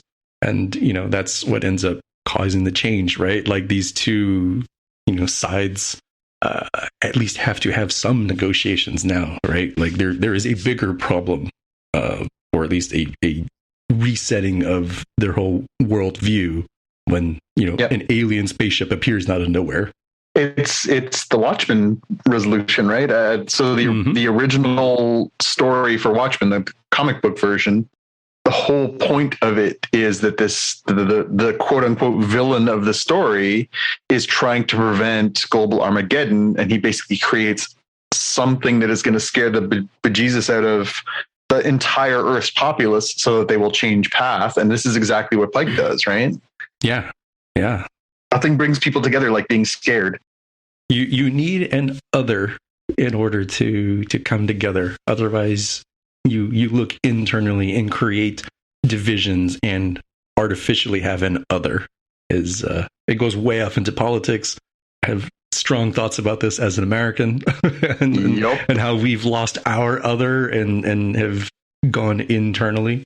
But coming back to the episode, the Enterprise crew is like, okay, we're kind of seeing how their negotiation stuff is going, and it takes time to set up the meetings and everything. In the meanwhile, as we learn that La'an and her family, the whole reason she's kind of messed up is like they were captured by the Gorn, and did you know the Gorn just do all sorts of terrible, horrible things, including treating them like breeding sacks? Did anybody else catch breeding sacks? Because that sounds horrifying. As a thing, but apparently they. Oh no, we didn't get to that part. I apologize. That's out of order. After the whole breeding sacks and the learning of like her trauma, negotiations aren't necessarily going straight and to the narrow. Both sides of the alien factions are fighting, so Pike beams into the negotiations like a boss. He's like, look, I'm going to show you the good and the bad. We were basically like you all. We had internal divisions. We ended up having terrible civil wars. We ended up having, these horrible nuclear bombs, and she takes over their broadcast stuff and shows their whole populace historical imagery of what happened. And he's like, look, there's really no fate but what we make here. Can't tell you to do one thing, can't tell you to do the other, but we have lived your era. You really could, become something better and perhaps one day become part of the Federation and live through peace the way that we do. So everything's good here. Time to warp away to the next episode. It's gonna they go get out of there. And so we are back in the space dock, and Admiral April is apparently gotten up to speed with what happened with the USS Discovery. He was, disclosed on what happened there, and that was really the only way in which he was able to argue for keeping Pike and crew out of jail. Also, the fact that they were able to lawyer Starfleet into saying, look, if you can't acknowledge that this thing happened with the disco, and we know that this thing happened with the disco is what caused this violation of the general order to exist, well, then officially you can't punish us for anything, right? Like, just found a loophole there.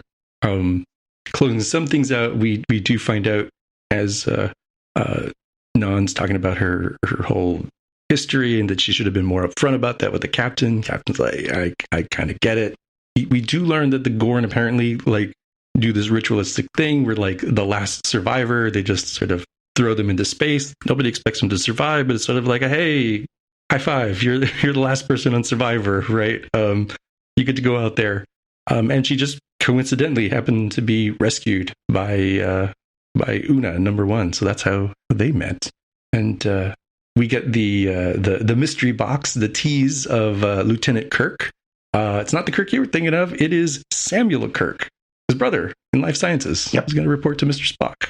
And we get the motto, explore strange new worlds, that sort of thing. And I'll close out with a credit to in memoriam for April Dawn Nosifora, who was apparently a producer on Star Trek Discovery. Yeah, and they one other little note in there that Pike invites Singh to stay on board as the security chief. Right? Oh yes, that's true. That cements her on the ship. That's right. He did do that. Yeah. So yeah, I thought this was good. I thought this was a really fun Star Trek, very sort of throwback Star Trek kind of story. It was, obviously it was about laying the foundation, who the pieces are, all that kind of stuff that you get in a first episode. But it was also just one of those nice, tight, 50-minute Star Trek stories, which for those people who have been sort of lamenting the episodic nature of Discovery or Picard, this is really way more Trek than that traditional Trek, I should say. The other ones I still think are fully Trek, but I understand why people don't like the difference. I thought this was a really fun little adventure. I mean, we already established, obviously, our relationship with the three main characters with Pike and Spock and Una. And, they're all very likable and they're all really good actors. And the new characters, again, it's fun to sort of see some familiar faces and mix in some new ones. And, obviously there's a lot of stuff that's going to continue to unfold. Lots of foreshadowing. I was thinking about, this as I was watching it, thinking, well, we always talk about it when there's a Star Trek show, because it's a series that has 50 plus years of history. Are people going to be left out because they don't know all the stories. Like you and I know what happens with T'Pring, but I was watching this earlier with my son. He does not know who T'Pring is and the whole story of T'Pring and the Ponfar and all that, right? So there's a lot of little stories like that. Like he hasn't even seen the menagerie. So like, it's funny though. I was thinking about that because, I mentioned that in the episode, obviously Pike, he kept seeing the visions of himself in the motorized, wheelchair, for lack of a better term.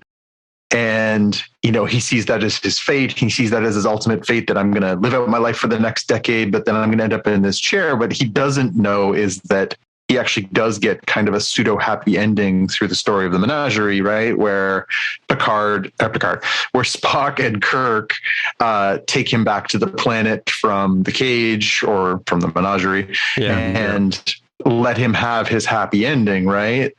So, again, we as the omniscient viewers know a lot, especially if you've watched all the TOS and all the sort of, other materials. But I wonder if it does sort of speak to the, again, that the perilous parts of doing a prequel, you need to have some roots in it. It certainly helps bring the story together, but I don't think you need it. I think Xavier enjoyed it on its own, and I'm sure people will enjoy it on their own. Or again, if they're not a fan of the more, I don't want to call it aggressive, but perhaps a little more modern take that Discovery brings you of Star Trek, I could see why this would be more appealing. Yeah. I think this hits a better balance for some of the criticisms that modern Trek, primarily Discovery and Picard, get of like, there's emotional moments in those, and like, now's the time to do an emotional moment. It's like, no, it's not. It's inconvenient. Why are you doing this emotional moment? Here, the emotional moments are for Pike, and it is very clear that it is inconvenient, right? You're like, this is not a good time. What's up with our captain who's really cheerful, and I thought we were going to warp off, and what's he doing, right? And they even have, the other people in the crew, Lieutenant La'an wait, is it La'an or La'an? My autocorrect. La'an. Thank you. Lieutenant La'an, has her own trauma, and they like push it off until it's a more convenient time. Like, hey, we're waiting around for these negotiations to occur. Hey, we're wrapping up and getting ready to go. Okay, now's the time for the emotional piece, right? They have, I think, a nice balance there. So if you were more into the, more traditional, older school style of Trek, I do think we are in an era of plenty where there is all kinds of different Trek for all sorts of different tastes. I think you will probably be happier with this, even if you aren't as familiar with some of the backstory, because I do think they balanced it where it's not quite as reference heavy. As long as you kind of know, hey, this guy knows his future. It's a terrible future. He's afraid of it. You're going to have to deal with it. Drop a little bit of hints of like, hey, this thing happened with Spock's sister and the Discovery, and you have at least a little bit of knowledge there. I think you'll be fine. I saw a tweet earlier today that said Star Trek is back. That was a review. Everybody wants to say that. And I'm like, did you not watch Prodigy? Did you not watch Lower Decks? Because that's your old school Trek right there, granted in animation form. So maybe it's back in live action form if you're not happy with Picard and Disco. Yep. But I think you nailed it, Jaime. I think it's now there are 5 series. Obviously Picard we know is only going to do one more season, but there's 5 different Trek series that are ongoing right now and theoretically more in development. There, you don't have to watch it all. If it's not your cup of tea, if you're not loving Disco, move on. Watch something different. There's good options out there. I find this cast very likable. I like the idea of going back to some nice, just fun, little episode of the week. Tell me an interesting story in a sci-fi milieu. Go. That's great. And there is underlying stuff. Again, when somebody shows up with the last name Noonien Singh, it's going somewhere. There's still going to be ongoing stuff that'll build episode to episode. These aren't going to just be like bottle after bottle after bottle. But, I think I don't think you need to sort of, crap on one thing to love another or vice versa, right? Yeah. Yeah. By the way, Lieutenant Redshirt is Lieutenant Jenna Mitchell. Did they state her name, or is that from like IMDb? No, I just read that on IMDb. Okay. Yeah. So I didn't do a bad job of getting the name. It was not stated on screen. Well, they had those sort of they've been going through the bridge crew on those little prequel thingies. Oh, the little vignettes they've been putting online. Yeah. No, I liked it. I liked it a lot. I mean, I was it's funny that it did feel very sort of, to me, like right from the get-go. I mean, once it got past the Cullen Bohannon scene, it did very much seem like a typical Star Trek kind of show. Because I mean, that was sort of what it was. They would go to these planets. They would beam down. They would be, even the sort of overview of Spock with the slideshow. Although did it not bother you that the projector view was on an extreme angle, like when he was explaining about the war between the two civilizations? Anyway, but that sort of exposition that they used to do in the original shows, where they would try and they come to this new place, they would kind of like sort of very quickly do a quick assessment of the state of the culture, kind of thing, and then they would put on the disguises and jump down and replicate the uniforms and beam down, and whether it was in like a World War II or Chicago gangster kind of deal, even with the because I think the first time they ever did Kirk as a Romulan, when they were stealing the cloaking device, that was the first time where they sort of played with William Shatner with Romulan ears, right? But that sort of kind of way that they kind of blend into the society. I mean, they know they did that a lot in the Next Generation too, where they would modify Riker's forehead to have him blend in with the natives, right? So and they made Worf a human at one point, right? Did they? Yeah, remember he goes the mission with his brother. Oh yeah, where his brother was violating the Prime Directive, and they have to go into a cave or something, but they secretly transported them and then put them on the holodeck or something and took them elsewhere because their planet was blowing up or something. Yeah, with his adopted brother, we should say, his human brother, right? Oh, human brother. Yeah, I was trying to think. Wasn't it like his Paul Sorvino? Wasn't it? Wasn't it Paul Sorvino played his brother? No, I feel like it was. Yeah. But I mean, like the sort of let's solve this problem in 40 minutes kind of deal, Mm-hmm. Thing, and it's interesting. It's interesting too. I like the idea that the writers caught that when you have to it's sort of like U.S. and Russia right now, or Russia and the rest of the world right now. If the Vulcans appeared in the sky right now, what would Putin do, right? All of a sudden his adversary wouldn't be the people, sanctioning his shipments. It would be like, what are we doing about this invading species from another planet sort of thing, right? That, like the sort of wake up call, you know what I mean? Like the Childhood's End, I think is the book by Arthur C. Clarke, where, the aliens show up and all of a sudden we have to sort of put all our differences aside and kind of as a society deal with that, right? And that was kind of an interesting solution. And the whole argument about Order Number 1, or which they eventually call the Prime Directive, that'll never stick, right? I like that line. But, how they talk about, screw the Prime Directive and let's just go in. Because that was constantly, Kirk was constantly like, screw the Prime Directive. It was interesting too, though. Did you guys, I don't know if you guys talked about the Gorn reference. I know that we talked about the sex sacks, or whatever they called them. Because the Gorn was the lizard dude, right? The one that Kirk fights on the planet? Yep. So, because they mentioned Gorn in the beginning, or you see the word Gorn in the beginning, flash up on the screen. And then, of course, Noonien Sung, a character, talks about, being attacked by the Gorn. But it's interesting that was sort of brought up. But because I thought it was maybe in reference to this planet that they discovered or whatever. But the one thing that kind of bothered me was the near miss of the theme song. Like if you're gonna do an homage to the original series and have that sort of Alexander Courage kind of theme, then just do it, right? Like Doctor Who always has the same theme. It's jazzed up a bit or toned down or modified a bit between each Doctor generation, but it's always the same sort of modernistic theme, right? It doesn't vary too much, right? But this was kind of like either do it or do something completely different. Like they, I think for each of the series, like the Next Generation took the theme from the movie and used that as its theme, and then Discovery has its own theme, and Lower Decks has its own theme, kind of thing, right? And this one kind of wants to do the original series theme, but doesn't know how to do it, kind of thing. You know what I mean? Like even the sort of the shots of the ship flying towards you and the names showing up, and I thought it would be fun if they kind of did that closer to the original series than they did. So I will never watch the as long as we're streaming, I'll never watch the opening scene again. I'll just skip the intro or skip the theme part, right? So yeah, I didn't mind it. I thought it was actually kind of like a nice homage. I thought it was like.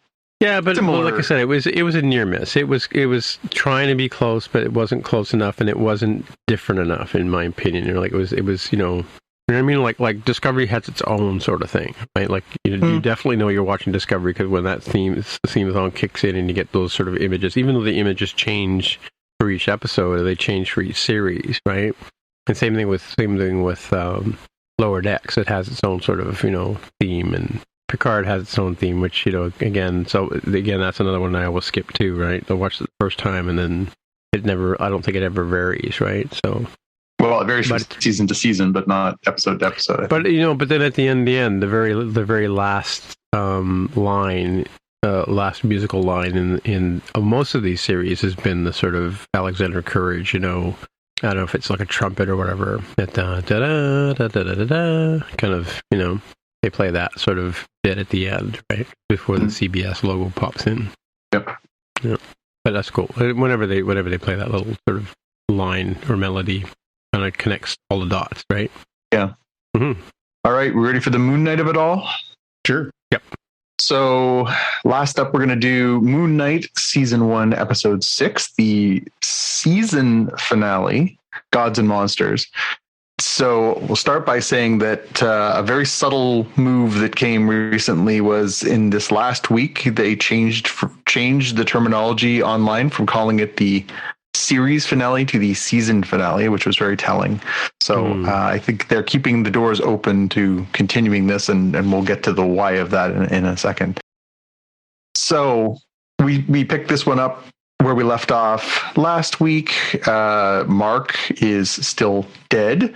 His body is lying in the pool. We see Harrow sort of, retrieve the Ashapti statue of Amit, and he, sort of says, sorry we had to do this to you, buddy, but it's bigger than you. And he leaves the scarab, the scarab that points the direction to how to find Amit, on his chest because he doesn't need it anymore because he's got the Ashapti. Layla is watching all this happen. She's hiding behind a large stone column. One of the guards sort of one of Harrow's followers comes around the corner. She quietly takes him out, and she gets to see Harrow basically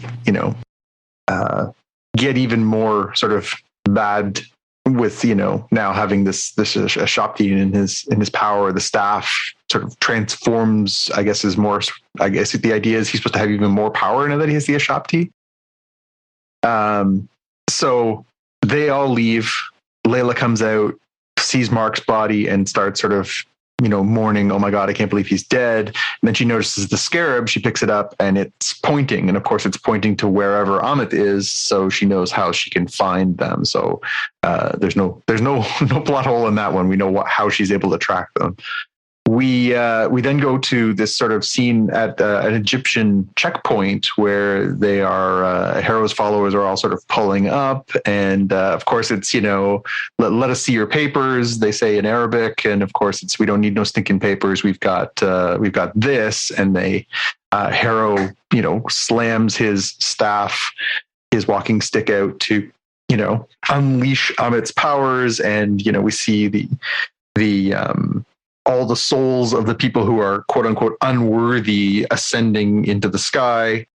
And then we see the sort of one survivor, Harrow does his sort of, smarmy, here is the face of a good man story.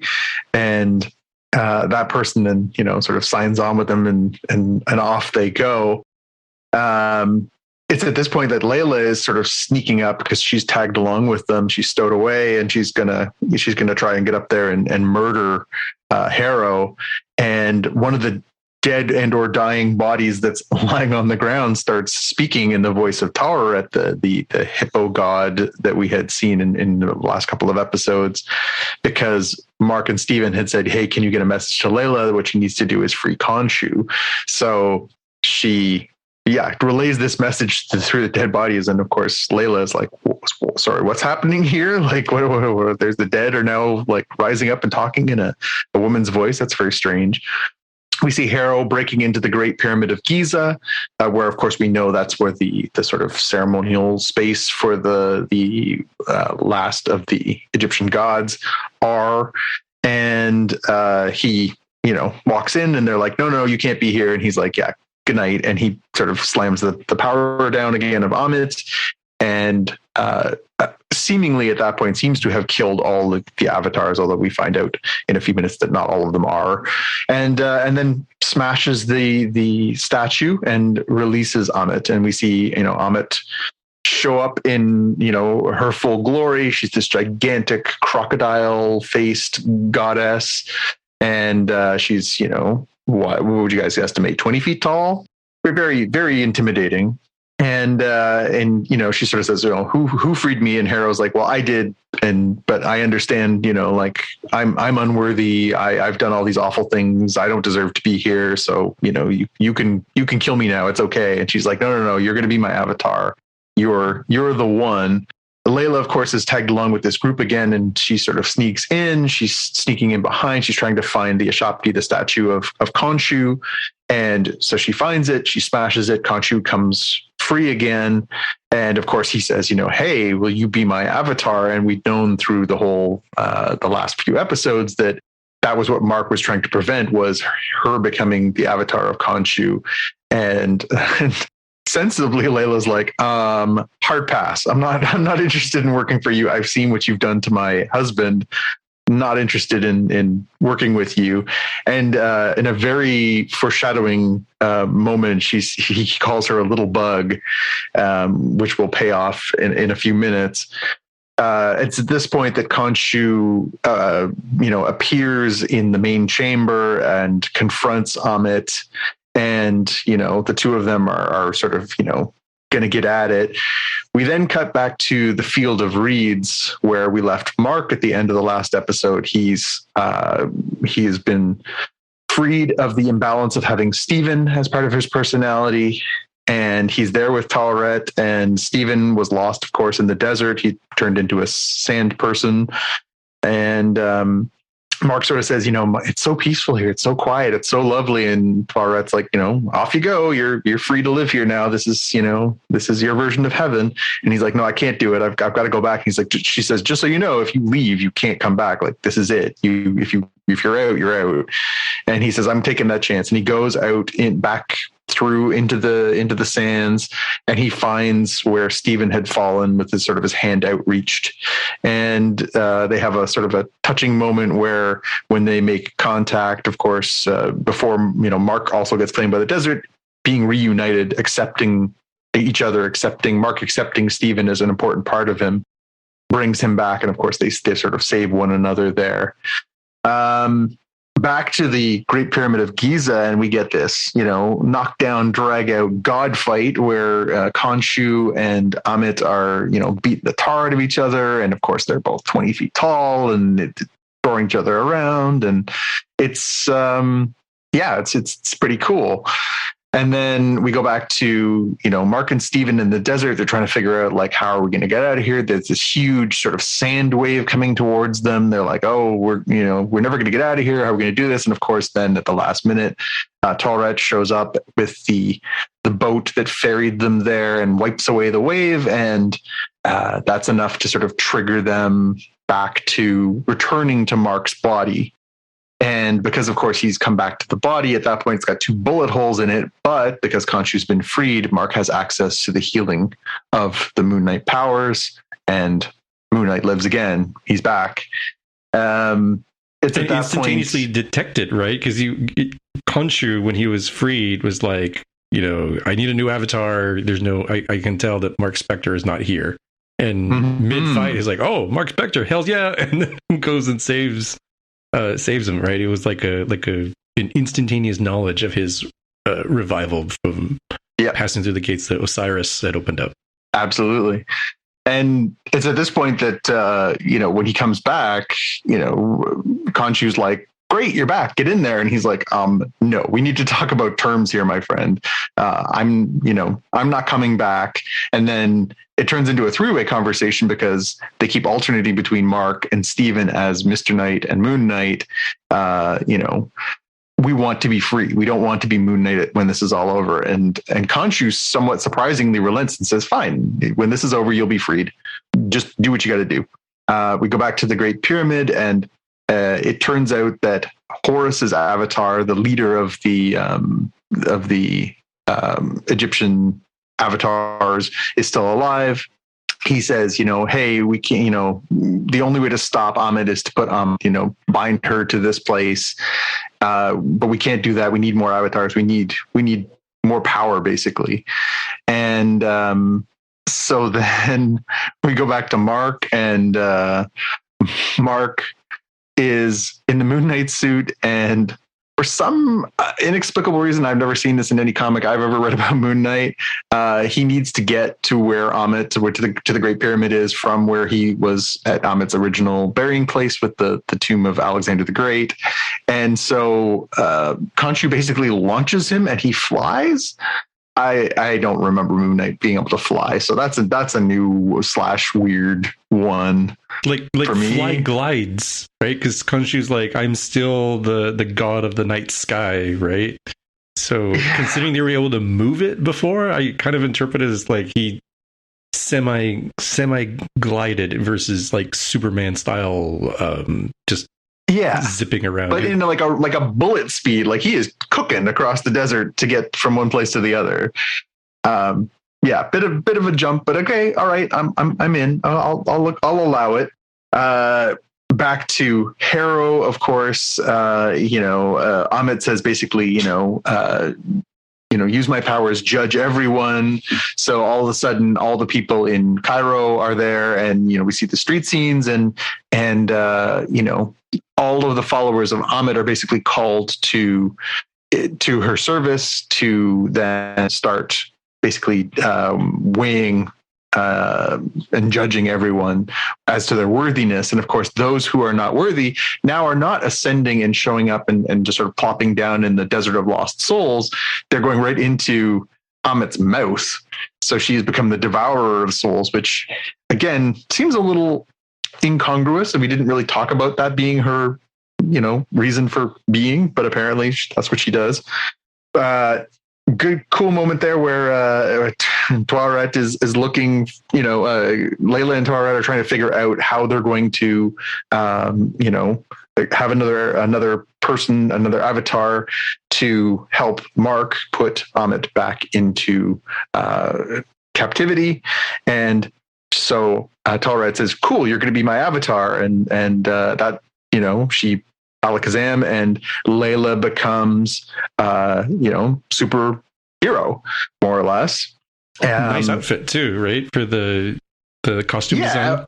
An appropriate costume, like not just, ridiculous, but very fitting of her Egyptian culture. And it is, they don't name her, they don't call her the Scarlet Scarab, but it seems to be very much like the Scarlet Scarab character from the comic books that has appeared over the years. There was a lot of speculation. There's been a lot of hints over this series that that's who they're going to do. And again, we talked about earlier, Khonshu calls her the little bug at one point, which of course pays off with her becoming the Scarlet Scarab. We go to the city of Cairo, and we get the knockdown, drag out fight scenes. You knew it was coming. We were, Moon Knight versus Harrow, Amit versus Khonshu. So these parallel fights are happening. On the outskirts of the city, Amit and Khonshu are both 50 feet tall, and they're beating the heck out of each other. In the city, Moon Knight and Harrow are going back and forth and fighting. Layla comes in and sort of saves Mark, and then Steven appears as Mr. Knight, and he's got his staffs, and he's beating beating Harrow pretty good. at this point, Harrow starts to get the upper hand, and things are starting to turn a little bit, and we get a nice sort of a little bit overwrought scene, but there's a family that are in this car. The car gets knocked over. We get Layla going and rescuing them, and one of the young women coming out and saying, "Are you an Egyptian superhero?" And again, it's obviously it's a little pandering, but it's nice. Mm-hmm. So then we see Khonshu sort of falling, and things are looking bad. Mark is just about to lose. Things are seeming really overwrought, and we get another one of those sort of blackout moments. They sort of skip to black just for a second, and then they cut back, and everything around them is in pieces. And Harrow is, unconscious, and it's really, another one of those like, what just happened there? And of course, we've been able to piece together over the course of the series that, it seems like there's a third person inside of Mark that is not Steven and is sort of taking control in these moments, and is clearly quite badass because he just won while they were blacked out. They go back and they start using the spell, and the spell is supposed to bind Amit's soul to Harrow. And so they go in there and they, bind it. And, Khonshu yells, basically the Mortal Kombat, finish him. And Mark sort of says, no, I'm done. Like I told you I would stop him. I've stopped him. He's not a harm to anybody, nor is Amit. I want to be free now. And, Khonshu says, fine, you're released. Poof, off you go. This snaps them back to the psych ward. And we get, another little interaction between, Dr. Harrow and Steven and Mark as the personalities in there. And they, sort of say, oh, this was, clearly in my mind, but this was also, definitely a victory in their sort of fragmented mind. We then cut back. It's supposed to be, time later. It's back in London, and they're at Steven's apartment, coming out of bed, and it's Mark, not Steven, in Steven's bed. He, wakes up. We hear this familiar song from the first episode, and he does a face plant because he's tied himself down. And, you're sort of finding yourself thinking, oh, okay, well, this is good. They're back, sort of found their status quo again. But then we get this sort of, PS scene at the end where, Harrow is at the Sienkiewicz Psychiatric Hospital, which is a lovely little homage to Bill Sienkiewicz, the long-term Moon Knight artist, very famous comic book artist, which is a nice little tuck in for him. And we see Harrow, who's clearly still got Amit inside, is sort of being retrieved from this facility, taken and put into the back of this limousine. And Khonshu is sitting there, of course, wearing the very nice suit. And, Harrow says, well, you can't hurt me. I'm fine now. What are you going to do? You can't possibly do anything to me. And Khonshu says, well, let me introduce you to my, other avatar. It was such a waste of time for Mark and Steven to make such a big deal about being free. I don't need them. I've got this other one. And we see, of course, the body of Mark, but not the personality, and is introduced as, hey, this is the third guy. And this is Jake Lockley. And Jake has got this Spanish accent, turns around with a gun with a silencer on it, and then we cut to the outside and we hear pew pew pew, and theoretically that's the end of that. And now we sort of finally get that closure of who was the third personality, who was the person who wasn't Steven and wasn't Mark but was in control. And also we know that he's still quite happy to be in the service of Khonshu. Yeah, and that's where we wrap it. That ending from Khonshu's side was one of those the devil finds a way to lawyer you kind of things, of like he has hypothetically released Mark and Steven, and this other personality did not agree to be released, so the body is still useful to Khonshu. Also Amit is hypocritical as well, right? So we talked throughout the series that the basic philosophical difference between Amit and Khonshu, who both believe in justice, is that Khonshu says, you have committed this crime, it's in the past now, and I will punish you for it now. And Amit says, you cannot commit this crime because I know you're going to do it, and I will prevent you from doing it. And you would think that would mean, hey, you know, Harrow has done bad things. He is, he has unbalanced scales. He should not meet the definition. He's a true believer. He's like, yeah, take me out. You know, it's part of the whole thing. She's like, no, I think you're useful, so I'm gonna bend the rules for you a little bit. I'm like, no, you can't. That's hypocritical for you to bend the rules. You've been such a hardliner for these other people who haven't committed their crimes yet. So I thought that was, humanizing for the gods themselves, right? That they've got their own personalities. They're willing to bend their own rules. Sort of thing. They're not on the up and up. Is what I'm getting at. Yeah, gods do not treat people like equals. They treat them like playthings. I'm curious about Layla's character. Does that have a name, like a Moon Knight sort of name, or is it just sort of... Well, Scarlet Scarab is essentially who they're portraying her as. Okay. Layla, the character, does not exist in the comics canon. It is a wholly created for this. It takes the place of Moon Knight's wife, which is a different character, but I think it was a good and logical change, one, to actually have an Egyptian actor or actress rather play in this, so that it's not just being completely whitewashed. And and in the comics, it's a very different sort of story, but she definitely has what would appear to be the powers of the Scarlet Scarab.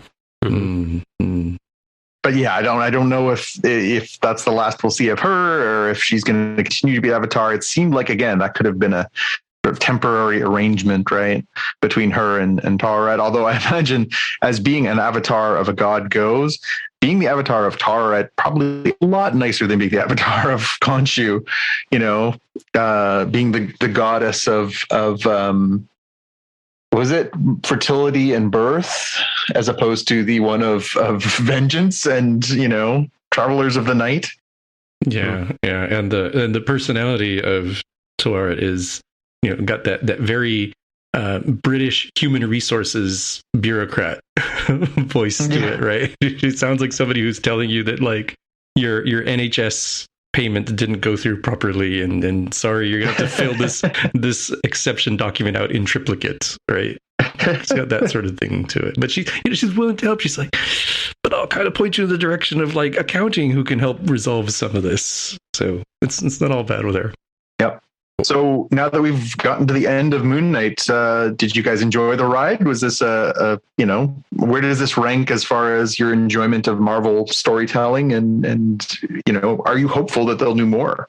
It was good. I think the flipping back and forth between the psych word and somewhat reality was a little confusing from time to time. Like, it was interesting, refreshing kind of storyline to sort of have that happen, but like, It did sort of add to a bit of confusion in terms of which like world are we supposed to believe is the real world, sort of thing. But I think it was deliberate that way, right? Like, they kind of wanted you as the viewer to question whether or not this was all in Mark's head or Steven's head or all of the above. Yeah. And this is the one where the mother is particularly evil, right? Like, mother character. Yeah, I mean, clearly she's abusive. Abusive, but obviously, I'm not going to justify it. But her experiences are extreme, but her reaction is extreme also. Yeah, but it's funny that they don't, like, they usually have some sort of heads up warning, when you're watching a show like this about, abusive relationships. Oh, triggering, and They didn't cover that, so well, they didn't touch on that, right? Because it's implied, but you don't really find out till much later that part of the reason why Mark creates Steven is because of to shelter himself from abuse, right? Yeah, I don't know. I thought it was an interesting take on a Marvel character. It definitely was a departure from some of the stuff that we've seen, especially on Disney Plus. It was headier. I think, inarguably the performance of Oscar Isaacs was amazing.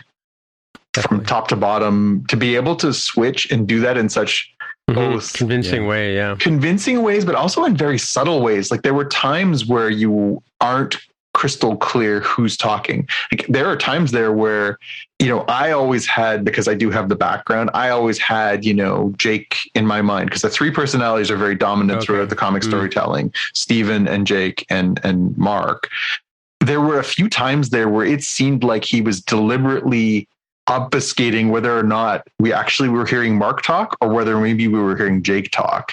And I heard an interview with the showrunner the other day, and he was saying, I didn't write that in the script, but Oscar was so into the layers of this character that even I, as the director, as the showrunner, was looking at it going like, did he just do Jake there? He was, Oscar was bringing so much in his performance, so much nuance, so much subtlety in the way that he said things and just the way he moved his eyes and stuff that was just, it really kept that what could have been a bit of a parody of a serious mental health condition and really made it affecting when wrapped into a superhero story. And I thought the woman who played Layla, whose name I cannot remember, I want to say May Kalamwe. I'm sure I'm butchering that, and I apologize deeply. But I thought she was wonderful too. I thought she was, again, strong but still vulnerable, complex and interesting. She wasn't just a damsel in distress. She was very much had her own, agenda and sort of followed that. I thought she was a nice addition to this storytelling. Mm-hmm. Yeah, I enjoyed Moon Knight. I had very little information coming into the story. I feel like they did a good job of explaining the basics of the characters and how things fit together. I would like to see more, but I'm also feeling pretty satisfied if they close this off as a one-off miniseries. Yeah. Cool. All right, let's move on to our watch list so we can wrap this up.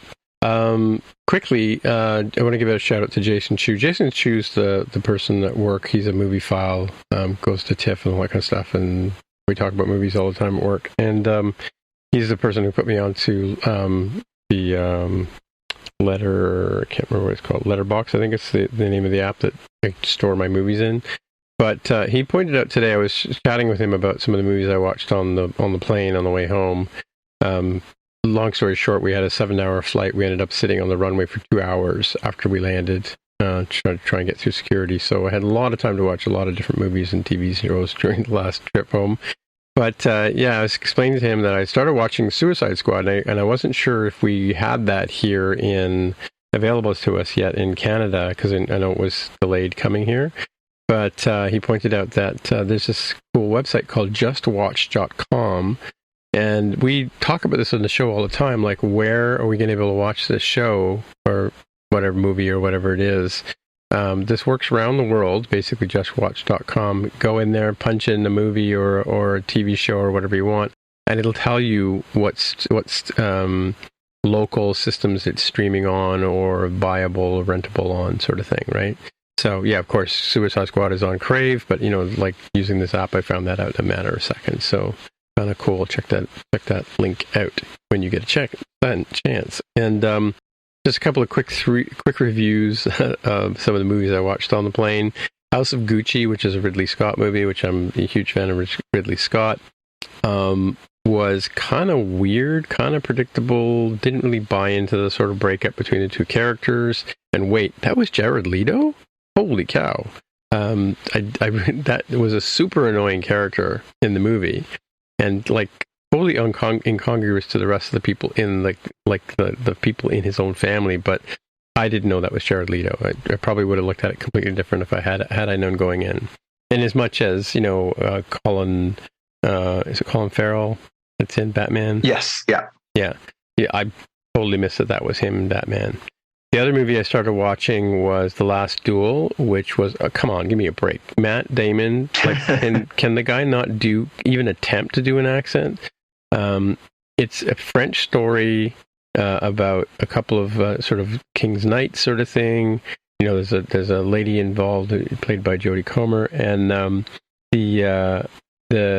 so they're French, yet every character in it is speaking with an English accent except for Matt Damon. Which is like, why even bother casting him? But the other thing is I didn't recognize Ben Affleck until he started talking.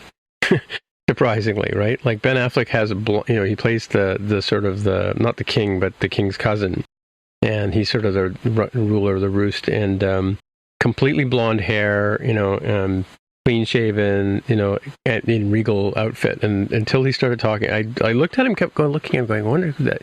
He looked familiar, but I couldn't place him until halfway through the movie. So I haven't finished that movie. I had a 6-year-old kid sitting next to me, so there were some scenes I had to skip through. And I just decided to stop watching it after a while. But you got to go back because the movie is in 3 parts. You get the same story 3 different ways, 3 times, and you have to figure out what the truth is based on each of them having their own perspective of what happened. Oh, is that why the first one starts off with the truth from the Matt Damon character's perspective? You get all 3 characters' perspective, and I you probably decide should go back what and you finish, think actually happened. Yeah, I kind of think I know what happened, but I gotta get the thing going. And then, of course, I started watching the Suicide Squad, and I got about 10 minutes in before I realized that this is probably not something you want to watch with a 6-year-old sitting next to you. No, we told you it's like hella violent. I think we described it as being like Amazon's The Boys. Know. I just started watching it, and I'm thinking, well, she wasn't sitting. She came to sit next to her grandmother on the flight with us, and I started watching, and then I realized, I cannot watch this movie because I'm going to get involved in it, and then if she glances over and says, "What is?" because she does that a lot, she sees what I'm watching, she goes, "What is that?" And I have to explain it to her, right, sort of thing. But I watched the first Suicide Squad meet their end. Let's put it that way. And I just started watching it again on TV here before we started recording. But it seems like a really interesting movie. Lots of inside jokes and stuff. Is that Jason Bateman in one of the characters in the first part? You guys know? On the beach, I believe it is. Yeah, I mean, there's like 20 cameos in that first scene. Yeah, Pete Davidson. Yeah, exactly. And what's his name? There's so many. Fluvavog, the German comedian, is Javelin, and there's so many very funny ones. Yeah, so definitely worthwhile going back and watching. So I'm going to finish that one off for sure, and then I want to watch that before I watch Peacemaker. Oh no, definitely do that. It's important setup for Peacemaker. Yeah, and I'm not sure the Suicide Squad is such a hard one with like a youngin like that because the character of Nanaue, the King Shark, is like there's no in between, right? Like either that little kid is going to be completely traumatized for life seeing that kind of character, or they're going to be like super into it, and you're just going to get annoyed with. Well, I didn't get into it. I didn't get that far into the movie. I stopped watching before that character's introduced, which is probably good because again, I don't believe there's a neutral for that age of kid to see that character. There's either complete love or complete horror. So the lady that runs the Suicide Squad, is it the same actress that was in the first Suicide Squad movie? Yeah, it's Viola Davis. Yeah, as Amanda Waller. Right. Yep.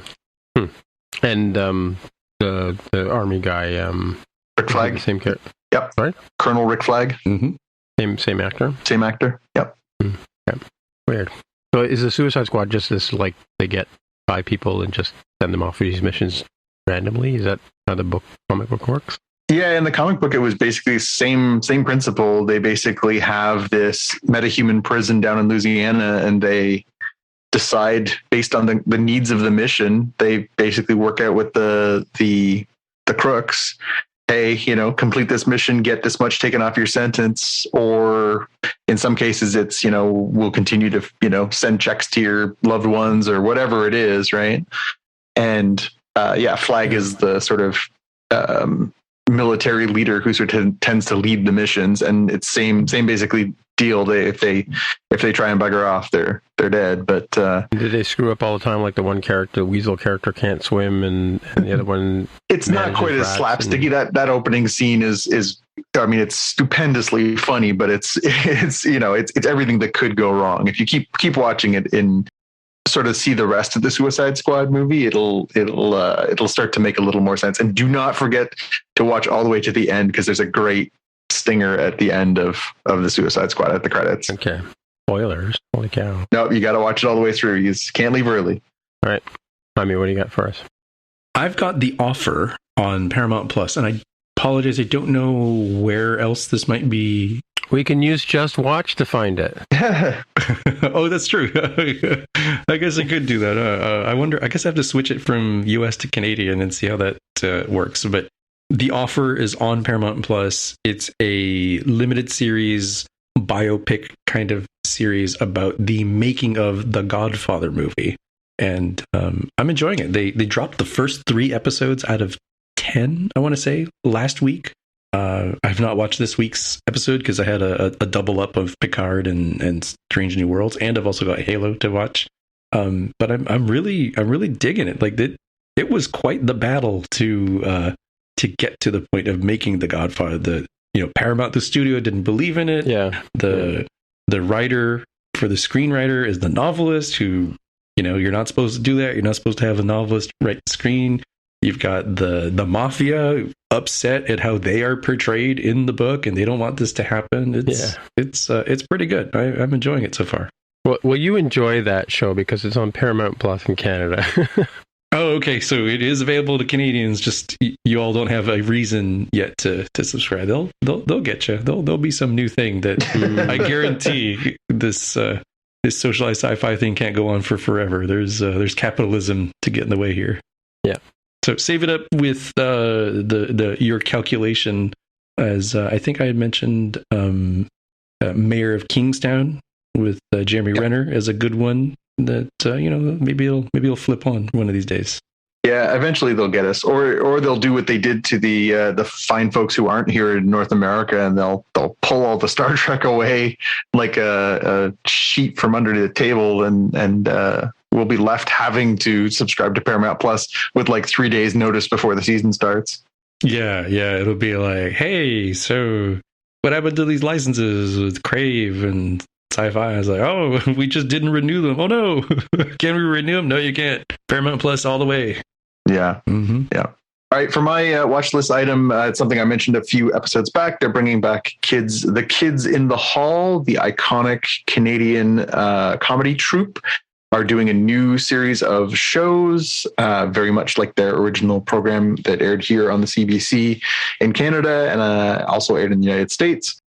And it is coming to Amazon. It's coming next week. So by the time you hear this, it'll be just mere days before this thing drops. I have not gotten anything. I have not seen online whether it's going to do week-to-week episodes or if they're dropping the whole lot all at once. But either way, I'm way in. I've sseen a bunch of the sort of behind the scenes and some of the interviews that they've done over the past few weeks talking about, bringing back the show and some of the familiar characters. And I cannot wait to see these guys come back and just be the brilliantly funny men that they are. So I'm dying to get at that next week. So Scott Thompson was a year ahead of me in York University. And so shouldn't it be called the sextagenarians in the hall? We're all kids at heart, Tim. They're all kids at heart. Yeah. Does that mean the bare naked ladies are now the bare naked old ladies? But it looks like there's 20 episodes, and I think they've all been dropped on Prime. So nice. Oh, so they dropped the original series, and they also dropped the series that they did. Death Comes to Town They put that on there already, right? Yeah. So yeah. So lots of kids. I'm looking in justwatch.com. So there you go. Makes its own gravy. Woohoo! Alrighty, well, I guess that's it for another episode. So, hey, Jonathan, people can get in touch with you. Where do they find you? You can find me on Twitter and Instagram as @JBKNews. And Jaime, people can get in touch with you. I'm on Twitter as @DevOfTheHair. All right, my name is Tim Mitra, TIMMITRA. On the Twitter machine is where I'll be found. Until next time, we'll see you in the future. Bye. Bye. Bye. You've been listening to the Spotcast podcast. If you want to find out more about the podcast or see the episode show notes, visit the Spotcast website at spotcast.com. You can get in touch with us on the website or follow us on Twitter at Spotcast. If you have feedback or questions, send us a tweet with the hashtag AskSpotcast. If you like the show, please consider recommending us to a friend, writing a review on iTunes, or pledging any amount at patreon.com/Spotcast. You can find details on how to help us on our website, spotcast.com/sponsor us. Thanks for listening, and we'll see you in the future.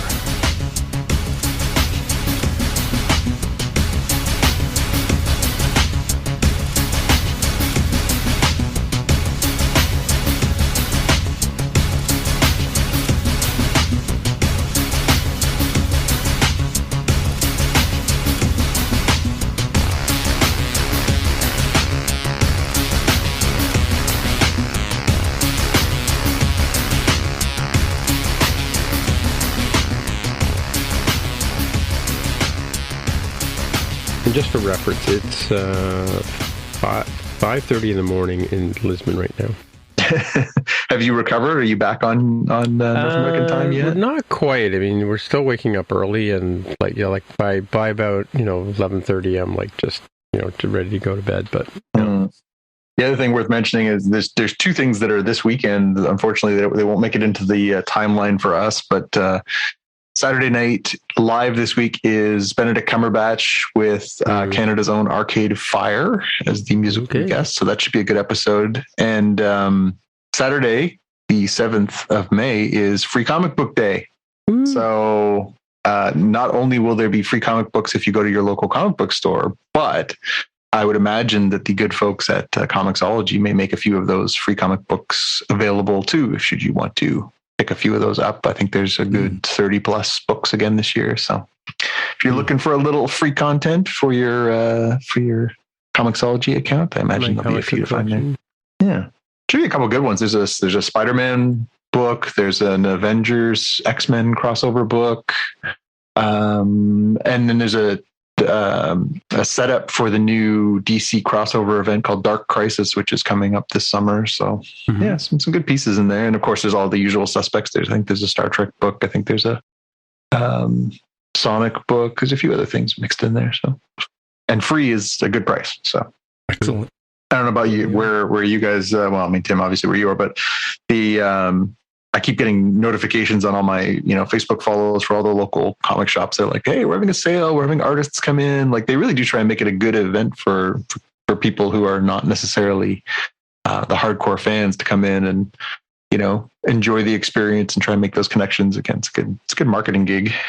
Yeah, it's good to have a pandemic, a little bit better place for them to do this sort of thing. So I imagine they're excited. And one of the couple of the stores that I have been to have said that they're going to do, because the weather's supposed to be decent here on Saturday. It's supposed to be like 15 degrees Celsius, which is, it'll be a bit of a chilly day anywhere else, but for us, it's balmy. And they're going to do outside stuff. So they're bringing like tables of old books out and doing like outside activities. So you don't even have to be inside with your mask on. You can be outside if you want. So nice. Mm-hmm. All right, gentlemen, my dog looks like he desperately needs to go out, so I need to roll here. Yeah. Until next time, I'll see you guys next week, right?